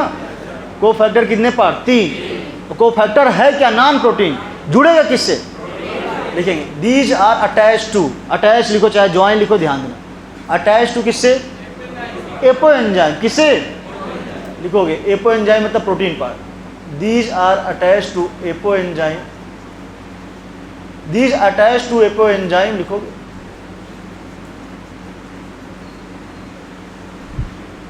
टाइटली, सीधे यही वर्ड पूछा जाता है। कभी कभी अटैच को बाउंड लिखा रहे। क्या बेटा? अटैच मतलब क्या होना? जुड़ना। जुड़ना को लिखेगा बाउंड। क्या नाम? समझे रहना, कभी कभी वर्ड्स का फर्क रहता है, आता क्वेश्चन नहीं हो पाता। बाउंड का मतलब जुड़ना। तो दोनों क्वेश्चन आपके यहाँ से मिल रहे हैं। एक तो ये भी क्वेश्चन आता है, ये ऑर्गेनिक पार्ट है कि इनऑर्गेनिक? ऑर्गेनिक पार्ट होगा या कंपोनेंट पूछे। और ये पार्ट जुड़ रहा है किस पार्ट से? Apo enzyme. टाइटली या लूजली बेटा? यही लाइन टिक कर लेना, ये मोस्ट इंपॉर्टेंट है, क्वेश्चन पूछा जाता है। आते हैं एग्जाम्पल पे। किसी एग्जाम्पल याद है? एग्जाम्पल की बात करो बेटा। हिम नाम सुना है? हिम, हिम नाम सुने हो? अरे हिम मतलब हीमोग्लोबिन तो सुने हो? हीमोग्लोबिन क्या है? ग्लोबिन क्या है? एक प्रोटीन है। उस प्रोटीन पार्ट से क्या जुड़ने वाला? Non protein. हिम, हिम क्या है? Prosthetic group. क्या हुआ? तो हिम क्या हुआ? Prosthetic group. यही नहीं, क्वेश्चन भी आपके बुक में लिखेंगे एग्जाम्पल पर लिखो हिम, जैसे हिम हुआ, बायोटीन नाम सुना कि नहीं, ये सब क्वेश्चन कर रहे हो etcetera. These are prosthetic group, ये हैं बेटा आर प्रोस्थेटिक ग्रुप। चलो एग्जाम्पल है ही, क्या लिखें, प्रोस्थेटिक ग्रुप है तो है, प्रोस्थेटिक ग्रुप पढ़ रही है। आपके बुक में कैसे टफ लिखा है, तो हिम तो लिख रखा है आपकी एनसीईआरटी ने, ये हिम है क्या बेटा, प्रोस्थेटिक ग्रुप है क्या। अब एनसीईआरटी ने कैसे ये लिखा आपको बताओ, मैं एक इक्वेशन दे रखा है एनसीईआरटी में, एक इक्वेशन समझा रखे, बहुत ध्यान सुनना बेटा। एंजाइम का नाम देके, एंजाइम का नाम लिखा है देखो पेरोक्सीडेज, और लिखा है कैटालेज। क्या लिखा है देखना, ऐसे कुछ करने जा रहा हूँ। एक इक्वेशन चलता है, बहुत ध्यान देना, उसका नाम है हाइड्रोजन पेरोक्साइड H2O2। ये टूटेगा बेटा पानी में और plus half mole of oxygen. Question ऐसे आया है, इस दौरान कौन सी एंजाइम काम करती है, यही क्वेश्चन आया। ये हाइड्रोजन पेरोक्साइड है कि नहीं, तो एंजाइम के नाम पेरोक्सीडेज, याद रहेगा। या फिर जानते रहना कहीं कहीं कैटालेज, क्या नाम है, कैटालेज भी दिया रहता है, ध्यान देना। और इनके लिए, इस एंजाइम की एक्टिविटी के लिए बहुत ध्यान सुनना, पेरोक्सीडेज हो चाहे कभी कैटालेज आगे आएगा, बहुत ध्यान सुने बेटा। ये कैटालेज लिखवाते नहीं यहाँ, बस बोल रहे हैं हम। हिम मतलब होता क्या, आयरन। हिम मतलब आयरन बहुत जरूरी है बेटा, ध्यान देना। इसीलिए हिम याद है कि नहीं, रटे रहना। अभी आगे जब पढ़ोगे कोई एंजाइम के बाद मेटल आयन आया कि नहीं भैया, मेटल आयन का होना भी बहुत जरूरी किसी एंजाइम की एक्टिविटी के लिए। तो ऐसे करके आपके बुक में क्वेश्चन दिया है। अगर मान लो तुम्हें मैं कैटालेज न याद आए, कम से कम इतना तो आप बता ही सकते हो, इससे हिंट हो रहा होगा। पेरोक्सीडेज, कौन सी एंजाइम, पेरोक्सीडेज। देखो किसको तोड़ रहा है, हाइड्रोजन, इतना तो पढ़ ही रहे होगे आप केमिस्ट्री में। हाइड्रोजन पेरोक्साइड टूटा है किसमें, H2O+, हाफ। समझे रहना यहाँ। लेकिन इक्वेशन क्यों दिया है यहाँ पे, समझाने के लिए। कहीं न कहीं इस रिएक्शन में बेटा जो एक्टिविटी आ रहा है प्रोस्थेटिक ग्रुप का, उसका नाम क्या है, हिम आ रहा है। क्या नाम है, हिम। अब आपको मैं तुरंत एनसीईआरटी दिखाऊं, नहीं तो ये लगेगा बहुत टफ क्वेश्चन है। तो हिम हो चाहे बायोटीन हो एटसेट्रा, ये हैं क्या, दीज आर हैं क्या, आर प्रोस्थेटिक ग्रुप। ये बेटा बहुत ध्यान सुनना, ये प्रोस्थेटिक ग्रुप है। क्वेश्चन बस आप रट लेना, हिम क्या है बताओ। हिम प्रोस्थेटिक ग्रुप है, हीमोग्लोबिन, ओनली हिम। कौन सा हिम है क्या, नॉन प्रोटीन है, प्रोटीन, नॉन प्रोटीन। और ग्लोबिन क्या है, हाँ, तभी तो नॉन प्रोटीन प्रोटीन जुड़ेगा।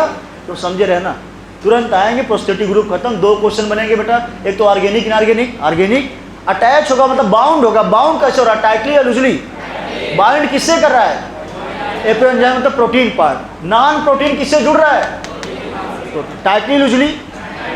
चलिए इसको लाइन को दिखा दूं मैं, तुरंत ये लाइन देखेंगे। एनसीईआरटी का इक्वेशन अभी आपको नजर आएगा, कहोगे भाई इक्वेशन यहाँ कहाँ से आ गया। इक्वेशन समझो, यहाँ देखेंगे प्रोस्थेटिक ग्रुप ऑर्गेनिक इनऑर्गेनिक, याद रहेगा। अदर को फैक्टर से पूरा कैसे अलग करोगे, are distinguish from other cofactor. Option में कैसे, ऐसे अलग हुआ that is they are tightly bound to, यही टिक कर लेना बेटा, tightly bound to enzyme. Most important है, लाइन वही करना, आगे आओगे। फॉर एग्जाम्पल इन पेरोक्सीडेज, इधर इन पेरोक्सीडेज और कहाँ, catalase. Which catalyse the break down of, कौन सी चीज ब्रेक डाउन हो रहा है, हाइड्रोजन। किसमें टूटा, हिम क्या था, हिम क्या है, प्रोस्थेटिक ग्रुप। टिक करना, and it is a part of active site of, active site of enzyme part 2। जरा ये देखो रिएक्शन कहाँ से मैंने लिया, आप देखो बेटा क्या टूटा, हाइड्रोजन। कौन सी एंजाइम प्रेजेंस, कौन सी एंजाइम, यही टिक कर लो, यही फंस जाओगे। कहोगे एनसीईआरटी में दिया नहीं इक्वेशन है, तो आपको इक्वेशन हमने दिखा दिया, ये है इक्वेशन। क्या हाइड्रोजन पेरोक्साइड टूटा, अरे टूटा कि नहीं, ये ब्रेक हो रहा है, एंजाइम कौन कर रहा है, पेरोक्सीडेज। लिख लेना, कैटालेज भी कर सकता है कि नहीं, दोनों लिखा है एनसीईआरटी में, तो कामा लगा चाहे कैटालेज भी लिख लो, अच्छा रहेगा। लेकिन इस रिएक्शन में बेटा जरा ध्यान से बताओगे कौन काम कर रहा है, प्रोस्थेटिक ग्रुप, हिम। कौन बेटा, ये जानते रहना, तगड़े से क्वेश्चन आया है। यही मैं लिख दे रहा हूँ इसी रिएक्शन में, चाहे तो इन एबव रिएक्शन, इसी रिएक्शन में, चाहे इन दिस, यहीं लिख दे रहा हूँ यहीं पे, इन दिस। हिम क्या कर रहा है, हिम एक्ट एज कैसा काम किया भाई, ऊपर लिखा है प्रोस्थेटिक ग्रुप। क्या बेटा, एक प्रोस्थेटिक ग्रुप की तरह काम कर रहा है, बिकॉज इस ग्रुप का होना भी जरूरी है। ये लाइन ऐसे भी पूछी जाती है अकेले कि H2O2 जब टूटता है पानी में और oxygen, then which enzyme work, कौन से एंजाइम, ये भी कर सकती, ये भी कर सकती। ध्यान देना बेटा, क्वेश्चन आपकी बुक का माना जाएगा। ये रिएक्शन दिया रहेगा, पूछेगा इस रिएक्शन में कौन सी एंजाइम ने कन्वर्ट किया, नाम ही उसका पेरोक्सिडेज अगर है तो सब लोग मार ही देते हैं, बिकॉज इससे तुलना करते हैं, लेकिन ये आएगा तो भौकाली बन जाता है, कैटलिस्ट। चलिए कहानी हुई खत्म, प्रोस्थेटिक ग्रुप। बस इतना रटे ना, टाइटली जुड़ा है लूजली। अगला लिखोगे आप फटाक से, को एंजाइम। कौन सा, सेकंड पे आएंगे बेटा हम लोग, को एंजाइम। क्या ये भी को फैक्टर है? अरे ये भी को फैक्टर पढ़ रहे हो कि नहीं? 3 कंपोनेंट है ना बेटा को फैक्टर। आगे आएंगे, ये भी लिखेंगे these are organic compound, these are organic compound which are attached to या which are joined, which are bound to, जैसा लिखे, which joins लिख रहा हूं मैं, which joins या bound जो भी लिखे, अलग अलग लिख दे रहा हूं जिससे याद रहे। which joins किससे जुड़ेगा, एपो एंजाइम प्रोटीन पार्ट से या non protein, which joins protein part apo enzyme. Transient word, क्या बेटा, ट्रांजिएंट लिखा मैं ट्रांजिएंटली कर दे रहा हूं जानबूझ, ऐसे कर लेना बहुत आसानी के साथ। ये भी ऑर्गेनिक पार्ट हुआ, ध्यान देना। अंतर कहां रहा है, बस ज्वाइनिंग में देखो, ज्वाइन किससे कर रहा है, अरे जुड़ किससे रहा है, एपो एंजाइम है क्या, प्रोटीन पार्ट है बेटा। आपको हमने बताया जो भी तीनों नॉन प्रोटीन वाले किससे जुड़ रहे हैं, प्रोटीन। बिकॉज को एंजाइम क्या था, नॉन प्रोटीन। नॉन प्रोटीन किससे जुड़ा, कैसे जुड़ा, ट्रांजिएंटली मतलब लूजली लिखोगे। क्या बेटा, बिकॉज एनसीईआरटी अपना लैंग्वेज देगा। अब आपको अगर ट्रांजिएंट का हिंदी नाम नहीं पता तो ये क्वेश्चन टफ होगा। ट्रांजिएंटली मतलब लिख लेना ब्रैकेट में लूजली, ढीला ढाला, टेम्प्रोरी है, ये ध्यान देना है। तगड़े इस क्वेश्चन आया है, अगर ढीला ढाला जुड़ा, अभी हमने ढक्कन दिखाया कि नहीं, अगर ढक्कन ढीला ढाला जुड़ा है तो नाम ट्रांजिएंटली लूजली है, मतलब क्या है, कोई नहीं। और टाइटली अगर जोड़ दिया, कौन सा, प्रोस्थेटिक। ऐसे समझना नहीं कि ये बहुत टफ लगता है, जो को फैक्टर है एंजाइम से भी टफ लगता है। आपको बहुत आसानी के साथ बताया जा रहा है सब कैसे जुड़ रहे हैं, एक एक चीज़ समझ के करेंगे। आगे चलते हैं एग्जाम्पल में। फॉर एग्जाम्पल आएंगे फटाक से, इसका एग्जाम्पल है NAD एंड NADP। क्या बेटा, NADP NADP क्या है ये हैं क्या, कोई एंजाइम है या कुछ और हैं, कोई एंजाइम। पूरा फुल फॉर्म बताओगे, NAD का फुल फॉर्म, निकोटिनामाइड लिखोगे पहले फुल फॉर्म, बहुत भौकाली लगता है ये होगी, निकोटिनामाइड एडेनिन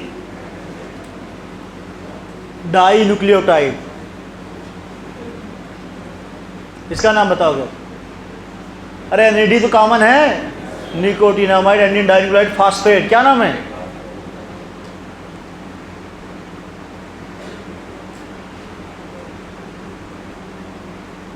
जानते रहेंगे बेटा। नियासिन विटामिन एक है, अभी देखेंगे आप, ये भी क्वेश्चन यहाँ से आया, जल्दी लिखेंगे। एक का नाम लिखवा दिया गया है, दूसरा नाम फुल फॉर्म अपने यहाँ पता होगा, सीधे 3 जो भी अक्षर है सेम फुल फॉर्म यहाँ से लेना। P stand for phosphate. Question गाइडों में आप ढूंढोगे तो बहुत बार ये क्वेश्चन आया हुआ है, previous year different medical exam, कि NAD और NADP चाहे अकेले पूछे चाहे दोनों, NAD है क्या बेटा, को फैक्टर में क्या है, ये को एंजाइम या प्रोस्थेटिक ग्रुप, याद रहेगा बेटा। तगड़े इस क्वेश्चन आया हुआ है, ध्यान देना। हिम क्या था, हिम क्या था, प्रोस्थेटिक ग्रुप, याद रहेगा। चलिए इसके पास नियासिन विटामिन है, इसको NCERT से हम दिखाते हैं कैसे लिख रखा है NCERT में। NCERT में आएंगे बेटा, एक चीज़ जरा बताया, ट्रांजिएंट का मतलब क्या समझोगे, हाँ बेटा। आए ये भी देखते जाएं, एक एक फैक्टर हम लोग पढ़ रहे हैं, को फैक्टर देखते जाएंगे। क्या ऑर्गेनिक पार्ट था ये, अरे ऑर्गेनिक था कि ऑर्गेनिक, ओ लगा है को, प्रो में ओ क्या मारोगे, आर्गेन। ये ऑर्गेनिक पार्ट होगा, ध्यान देना। बट इसका एसोसिएशन बहुत ध्यान सुनना, जुड़ किससे रहा है, एसोसिएशन मतलब जुड़ रहा है, लेकिन कैसे, ट्रांजिएंट मतलब लूजली, यही लिखो। आधे लोग के एनसीईआरटी ये टफ लाइन लगता है, केवल इसका हिंदी वर्जन नहीं समझ में। हिंदी वर्जन ये ट्रांजिएंट में लूजली बांध हुआ। आगे लिखा बेटा, usually occurring during the course of catalysis, furthermore coenzyme serve as cofactor. कैसा काम कर रहा है, आप तो कोफैक्टर ही पढ़ रहे हो भैया, कोएंजाइम कैसा काम कर रहा है, cofactor. A number of different enzyme, कोई मतलब नहीं, आप जानते हो ये। आगे the essential chemical component of many coenzyme, बहुत ध्यान सुनना, आर विटामिन। कुछ ऐसे कोएंजाइम जहाँ एक कंपोनेंट विटामिन भी होता है, ध्यान देना। जैसे एग्जांपल बताओ, ये क्या था, कोएंजाइम का नाम यहाँ लिखा गया है, कोएंजाइम निकोटिनामाइड एडेनिन डाइन्यूक्लियोटाइड। ये लाइन टफ लगता है, अगर छोटा कर दो, वही एग्जांपल क्या हुआ, NAD, और क्या एग्जांपल हुआ, और क्या, यही तो एग्जांपल लिखवाया। और इसमें है क्या भरा, ये बोल रहा contain the vitamin niacin. Because जानते रहे, एक तरह से मैं पूछूं आपसे बेटा, बहुत ध्यान सुनना, कोएंजाइम जो है, मेनी कोएंजाइम किसके कंपोनेंट है, विटामिन। एक तरह से क्वेश्चन आएगा बेटा, विटामिन भी एक तरह से कोएंजाइम ही होगा, लेकिन इस कोएंजाइम में NAD में और NADP में कौन से विटामिन पाया गया, कौन से विटामिन, ये क्वेश्चन आया हुआ है, ध्यान देना। कंटेन विटामिन नियासिन लिख लेना, बाकी थर्ड पे आएंगे हम लोग, मेटल आयन पे ध्यान देना।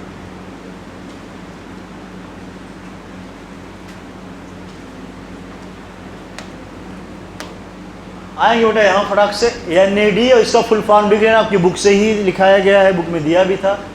कंटेन नियासिन विटामिन, दोनों लिखोगे। NAD NADP कंटेन कौन सी विटामिन, नियासिन विटामिन, ध्यान देना।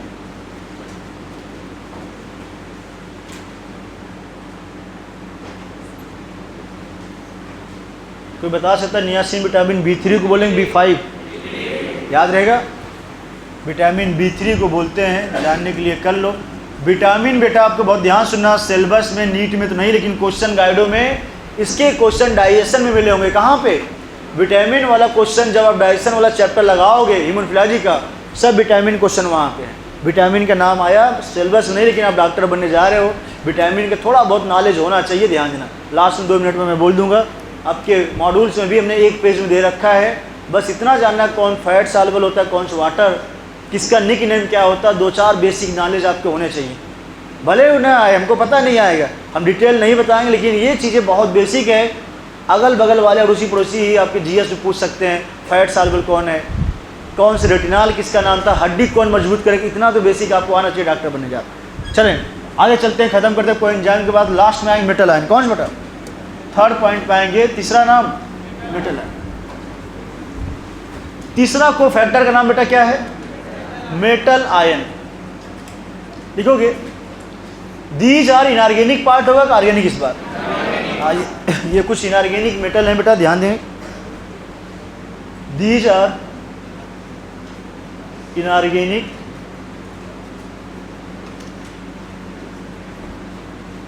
इनऑर्गेनिक कंपोनेंट है बेटा कोफैक्टर का, एंड अटैच होगा ये भी, किससे अटैच हो रहा है, एपो एंजाइम, किसे बेटा, और अटैच होता है जहाँ पे एंजाइम का एक्टिव साइट होता है, वहाँ पे जाकर जुड़ रहा है बेटा। And attach at side chain of active site in active site of enzyme. These are inorganic component attach at side chain in enzyme, लिखेंगे सीधे, एंजाइम एक्टिव साइट के पास ही जुड़ता है एंजाइम। बाई विच बॉन्ड, देखिए बेटा ये लाइन बहुत important, by coordinate bond. कौन सा बॉन्ड, यही चीज़ आपने मिसिंग किया था, बाकी चीज़ें आपको याद है। कोऑर्डिनेट बॉन्ड आपको यहाँ पे रटना है, इस बार लूजली टाइटली नहीं। कौन सा बॉन्ड, ये लाइन इंपॉर्टेंट है। अब यही लगे हाथों ट्रू फॉल्स, मगर ये क्वेश्चन आ जाए। चलिए साइड चेन में एक्टिव साइड के पास ये जुड़ा ना, ये क्वेश्चन आए, ये जो बॉन्ड होता है बेटा कितना होता है, हाँ एक ही नहीं हो सकता, एक या एक से, ये बुक की लाइन बोल रहा हूँ, करेक्ट इनकरेक्ट में आ जाएगा। इट मे बी 1 और more than 1, it may be, ये हो सकता है, डिपेंड करता है कौन से एंजाइम है। It may be 1 or more than 1 coordinate bond.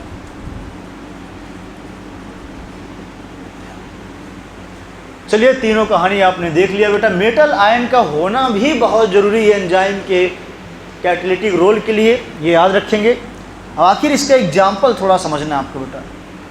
Example देखिए, बहुत तगड़े से यहाँ से क्वेश्चन बने हैं और ख़ास कर इसका एग्जाम्पल 2-3 मैं लिखवाऊँगा।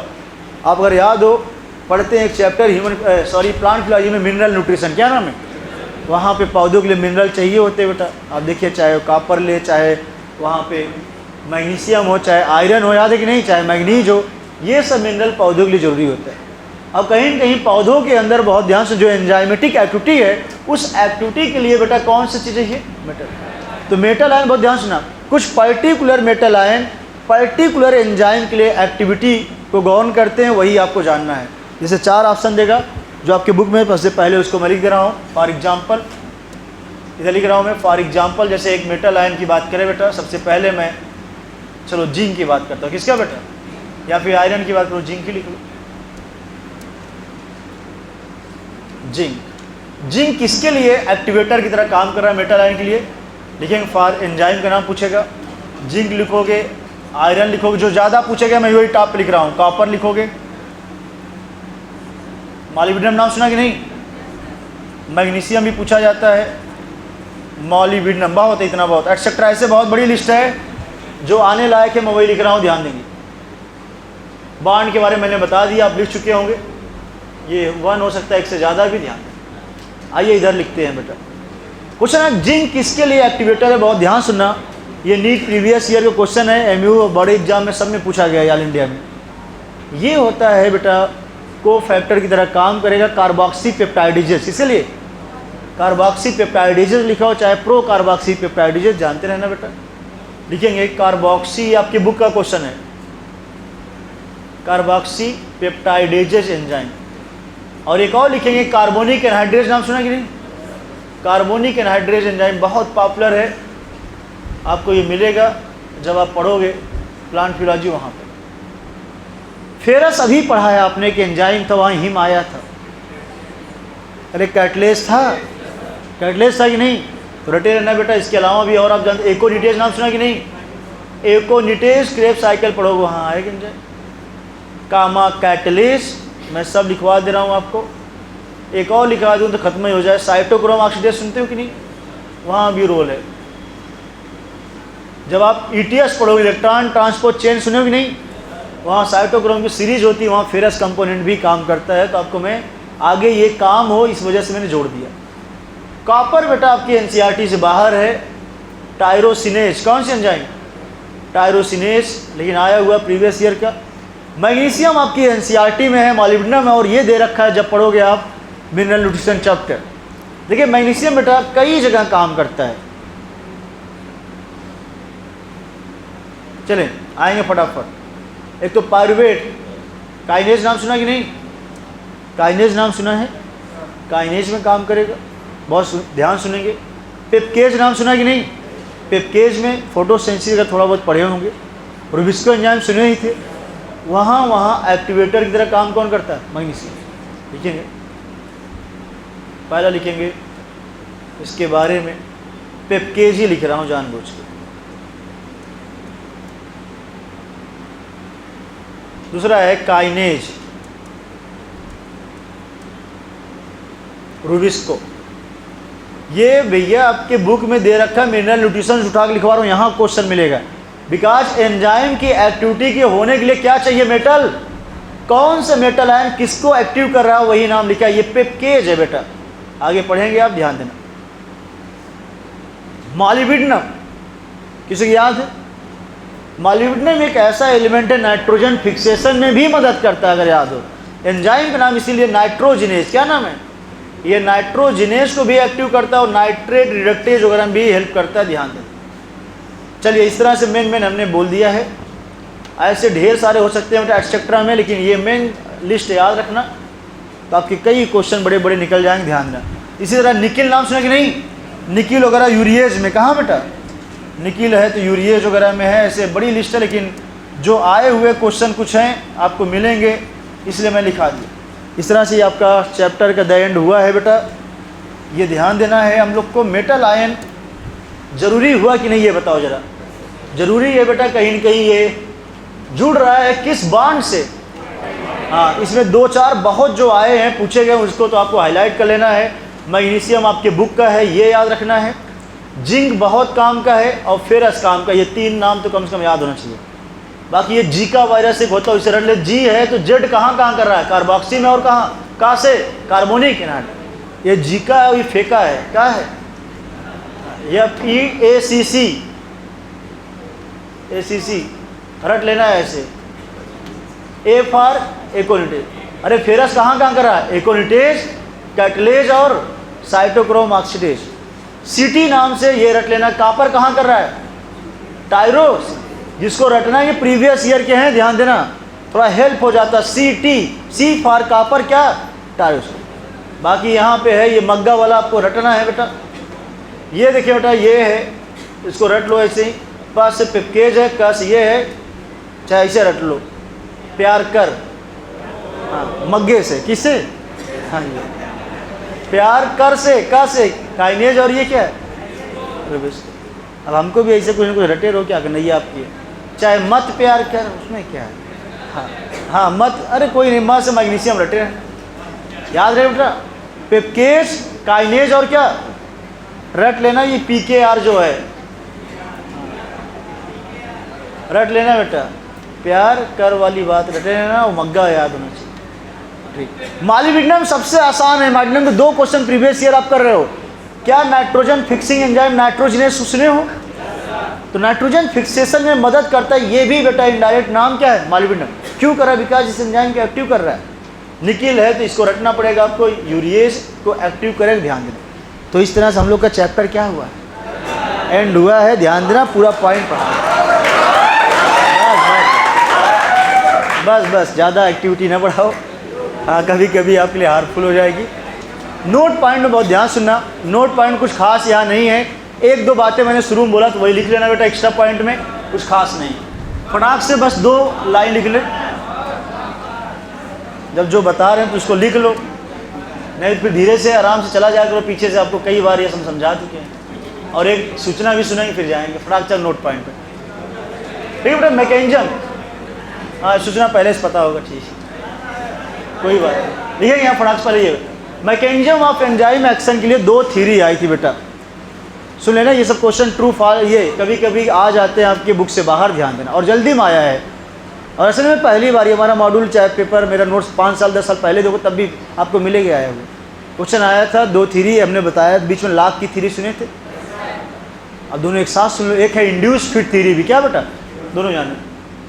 मैकेनिज्म ऑफ एंजाइम एक्शन की थ्योरी जानते नहीं?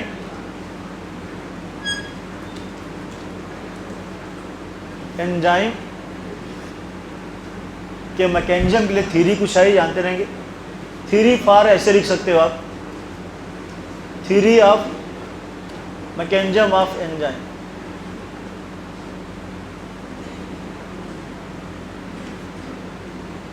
एंजाइम की मैकेनिज्म के लिए थ्योरी के नाम बस सुन लेना, बहुत आसान है, पढ़ना नहीं डिटेल, केवल नाम सुने रहना। यहाँ पे 2 थ्योरी, चाहे मैं यहीं लिख दूँ ऐसे करके, चाहे यहाँ लिख लेना बेटा। एक थ्योरी आई थी, इसका नाम था लॉक की थ्योरी, जो फेमस, याद है कि नहीं? आपको याद भी होगा, बस केवल साइंटिस्ट का नाम सुनना है। ये दूसरा थ्योरी बेटा आया, उसका नाम है इंड्यूस फिट थ्योरी। क्या नाम? Induce fit theory. Induce fit theory, ये ध्यान रखना। आएंगे इस दोनों में, साइंटिस्ट का नाम पूछा जाता है। एक लॉक की थ्योरी बेटा वही थ्योरी है जो हम लोग अक्सर आपको बताए थे। ये डायग्राम बना कुछ याद करो बेटा। हाँ, एंजाइम कैसा काम कर रहा है? लॉक। ये क्या है? ये लॉक ताला जैसा लग रहा है कि नहीं बेटा? देखो, ताला जो लटकाते घर में ऐसा लग रहा है, ये ताला है। एंजाइम कैसा काम करेगा? लॉक। और चाबी जैसा सबस्ट्रेट। ये देखिए बेटा, ये है सबस्ट्रेट। क्या है? ये है सबस्ट्रेट। सबस्ट्रेट इसी में फिट होता कि नहीं? ऐसा लगता है ये सबस्ट्रेट क्या है? की है। तो हमने बताया भी था, मजा भी करवाए थे, ताला में चाबी लगाओ पिया, कुछ याद? सबस्ट्रेट कैसा काम कर रहा है? सबस्ट्रेट की तरह कर रहा है। क्या? ये की ऐसे ताले में जा रहा लगने। एंजाइम क्या होगा? एज लॉक की तरह काम कर रहा है बेटा। यही क्वेश्चन बहुत पूछा जाता है, ये बार बार बनाते हैं, उसका यूज कर लिया गया, पूछा गया। अगला क्वेश्चन आया बेटा यहाँ से, ये लॉक की थ्योरी कौन दिया था? लिखेंगे given by Emil Fischer, scientist का नाम। एमिल फिशर साइंटिस्ट हैं, ध्यान रखें, क्वेश्चन इंपॉर्टेंट है, इस वजह से आपको लिखाया जा रहा है। एमिल फिशर हैं ये साइंटिस्ट, ध्यान देना। इसमें अब ये भी लिखूंगा मैं, इन थ्योरी के अनुसार, इनके अनुसार क्या किसकी तरह काम किया। एंजाइम वर्क्स एज, वहाँ अगर ना हो तो यहाँ थ्योरी में लिख लेना, डायग्राम न बनाना चाहिए। Enzyme works as according to this, यहाँ जगह नहीं है, लिख सकते हैं according to this theory. Enzyme बेटा वर्क्स एज लॉक, एंजाइम काम कर रहा है बेटा लॉक की तरह। एंड सबस्ट्रेट कैसा काम किया, लिखेंगे सबस्ट्रेट वर्क्स एज की, ये ध्यान दें। किसी को भूलेगा, ये बहुत भूलने वाला है बेटा। आप कितनी बार ये डायग्राम बनाए हैं, बड़का जो है ताला है एंजाइम, एक्टिव साइट में आके फंसेगा यहाँ सबस्ट्रेट, आपके मन में बच चुका होगा। इंड्यूस फिट थ्योरी में आते हैं हम लोग। इंड्यूस फिट थ्योरी, इसमें कुछ पढ़ना नहीं, गिवन बाय कोस्टलैंड, क्या नाम, यही क्वेश्चन आया है, यहाँ से एक क्वेश्चन बन जाता है बेटा, प्रीवियस ईयर में जल्दी में आया है। कोस्टलैंड साइंटिस्ट का नाम है, ये ध्यान दें।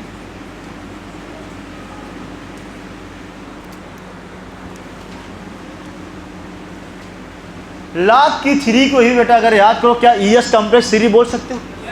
अरे ईएस कहाँ बनेगा? अरे याद करो, एंजाइम से सबसे जुड़ता क्या, इसी के नाम लॉक की थ्योरी के नाम था। पूछा गया कई बार, ये ईएस कॉम्प्लेक्स थ्योरी है, ये जानते रहना बेटा। ईएस याद है कि नहीं भाई? ईएस कॉम्प्लेक्स थ्योरी करके आया तो यही समझे रहना बेटा। एक और इसका नाम होता था, कभी कभी कहीं आइटम टेम्पलेट थ्योरी बोल दिया जाता था। बस आप दो नाम रटे रहना, एक है लॉक की थ्योरी, दूसरा क्या है, इंड्यूस फिट थ्योरी।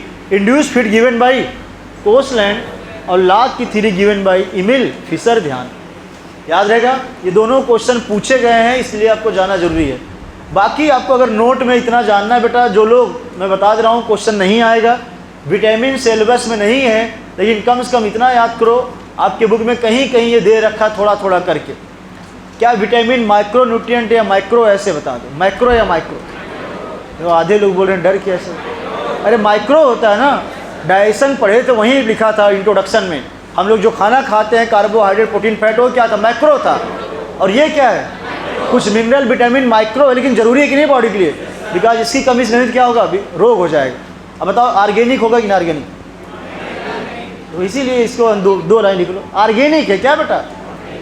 विटामिन होते हैं ऑर्गेनिक कंपाउंड, ऑर्गेनिक कंपाउंड होते हैं और रिक्वायर्ड होते हैं लेस अमाउंट में, organic compound, and comes under micro nutrients, इतना ही लिख लो, कम्स अंडर माइक्रो न्यूट्रिएंट है माइक्रो, माइक्रो न्यूट्रिएंट बेटा हम लोग इसको कम लेते हैं भोजन वगैरह के थ्रू ही, या फ्रूट्स वगैरह खाते हैं वहीं से मिल जाता है, या फिर कभी बीमारी होती तो अलग से डॉक्टर साहब लोग विटामिन की गोली देते, ध्यान देना।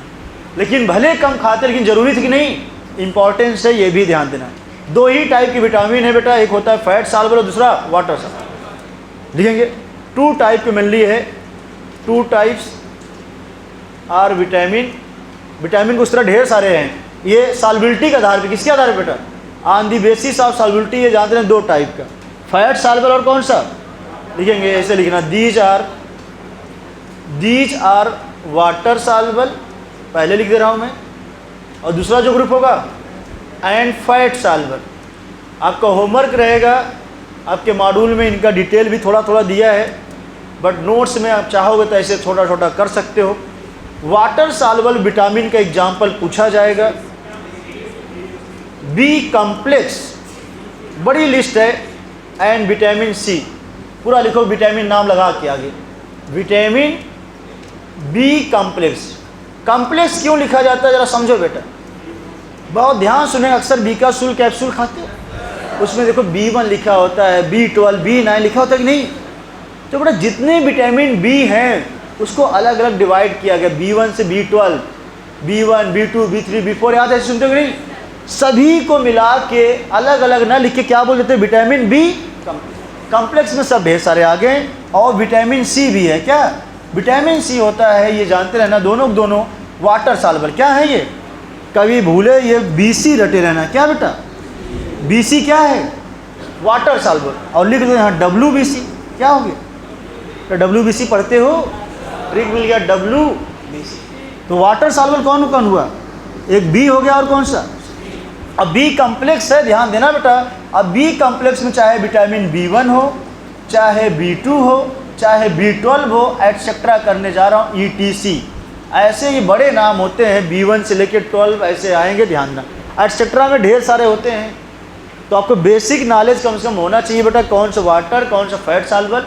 मोटे तौर पे मैं आपको ये बता दे रहा हूँ, फैट सॉल्युबल जो होते हैं बेटा, इसका एग्जांपल कोई पूछे, हाँ, vitamin A, vitamin D, vitamin E, vitamin के। चलो मैं यहीं लगा दे रहा हूँ, ADEK, एडेक। विटामिन कॉमन ले लिए, हेडेक का भाई है। कौन कौन विटामिन है? विटामिन ए भी है, डी भी, ई भी और एडेक, याद रहेगा। ये चारों विटामिन किस में आएंगे? Fat soluble. किस में? फैट में ए लगा है, क्या? फैट।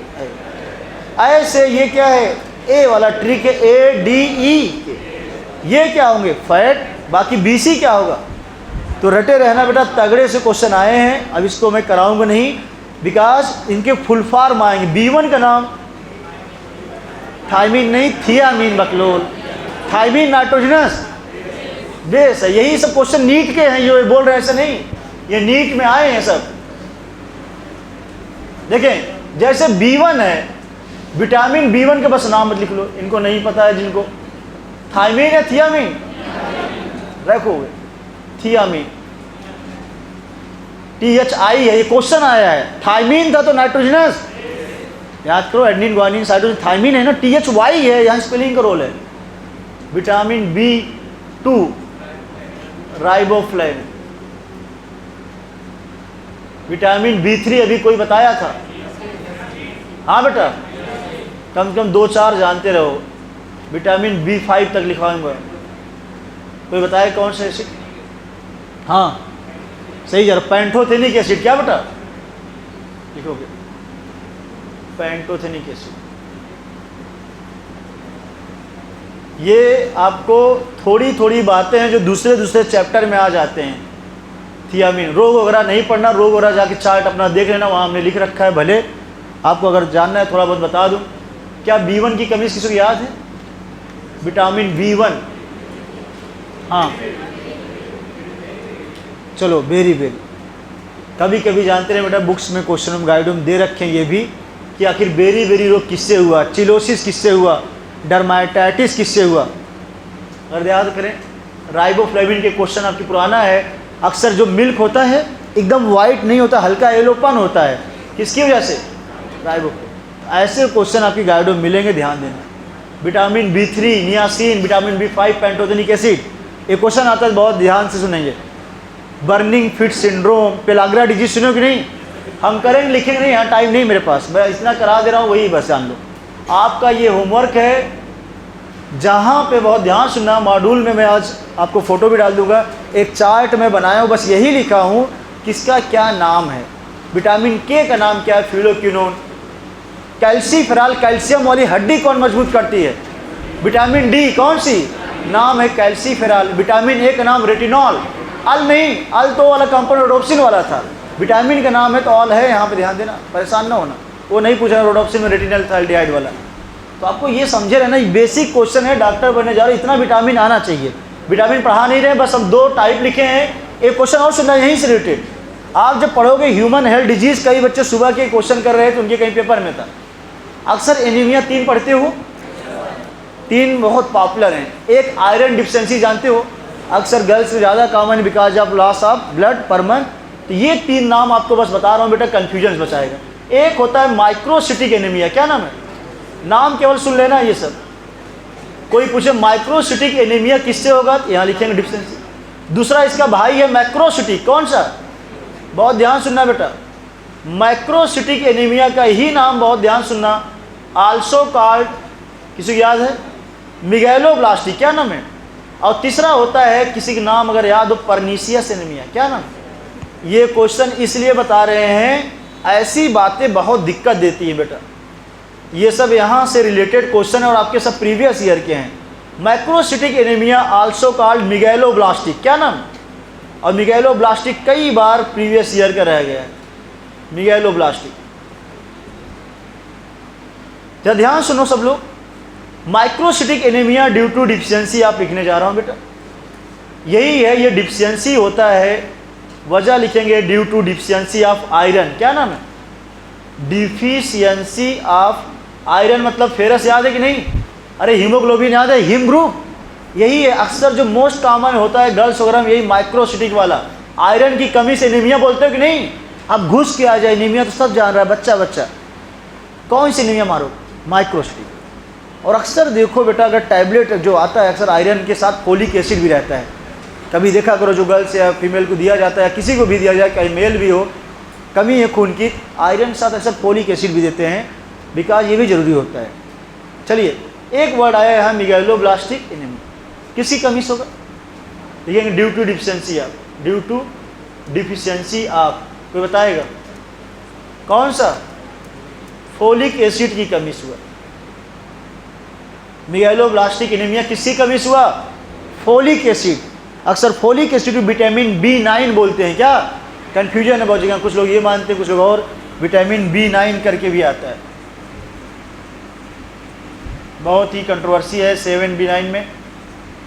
लिखना लिखने की जरूरत नहीं, folic acid. Last question, pernicious anaemia due to deficiency of. हाँ बेटा, वेरी गुड। विटामिन B12 का नाम ये लिखूंगा जो ज़्यादा आता है, साइनोकोबैलेमाइन। क्या नाम है?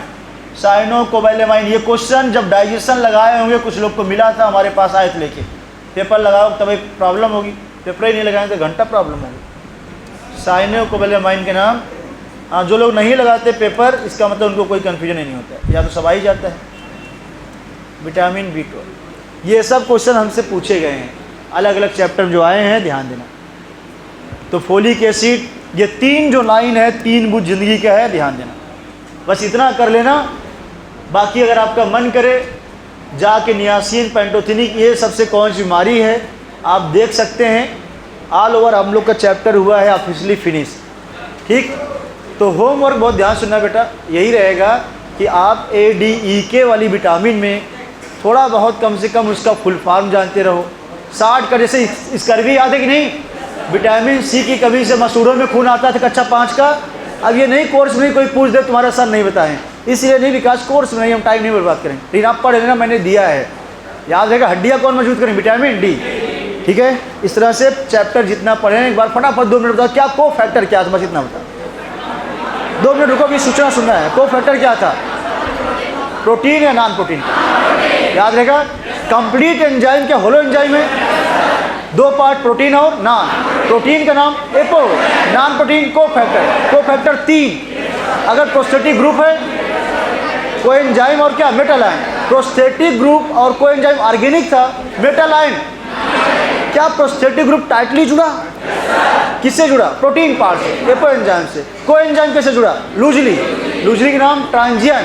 और मेटल आयन कोऑर्डिनेट बॉन्ड। किसी भी एंजाइम की एक्टिविटी के लिए क्या को फैक्टर जरूरी है?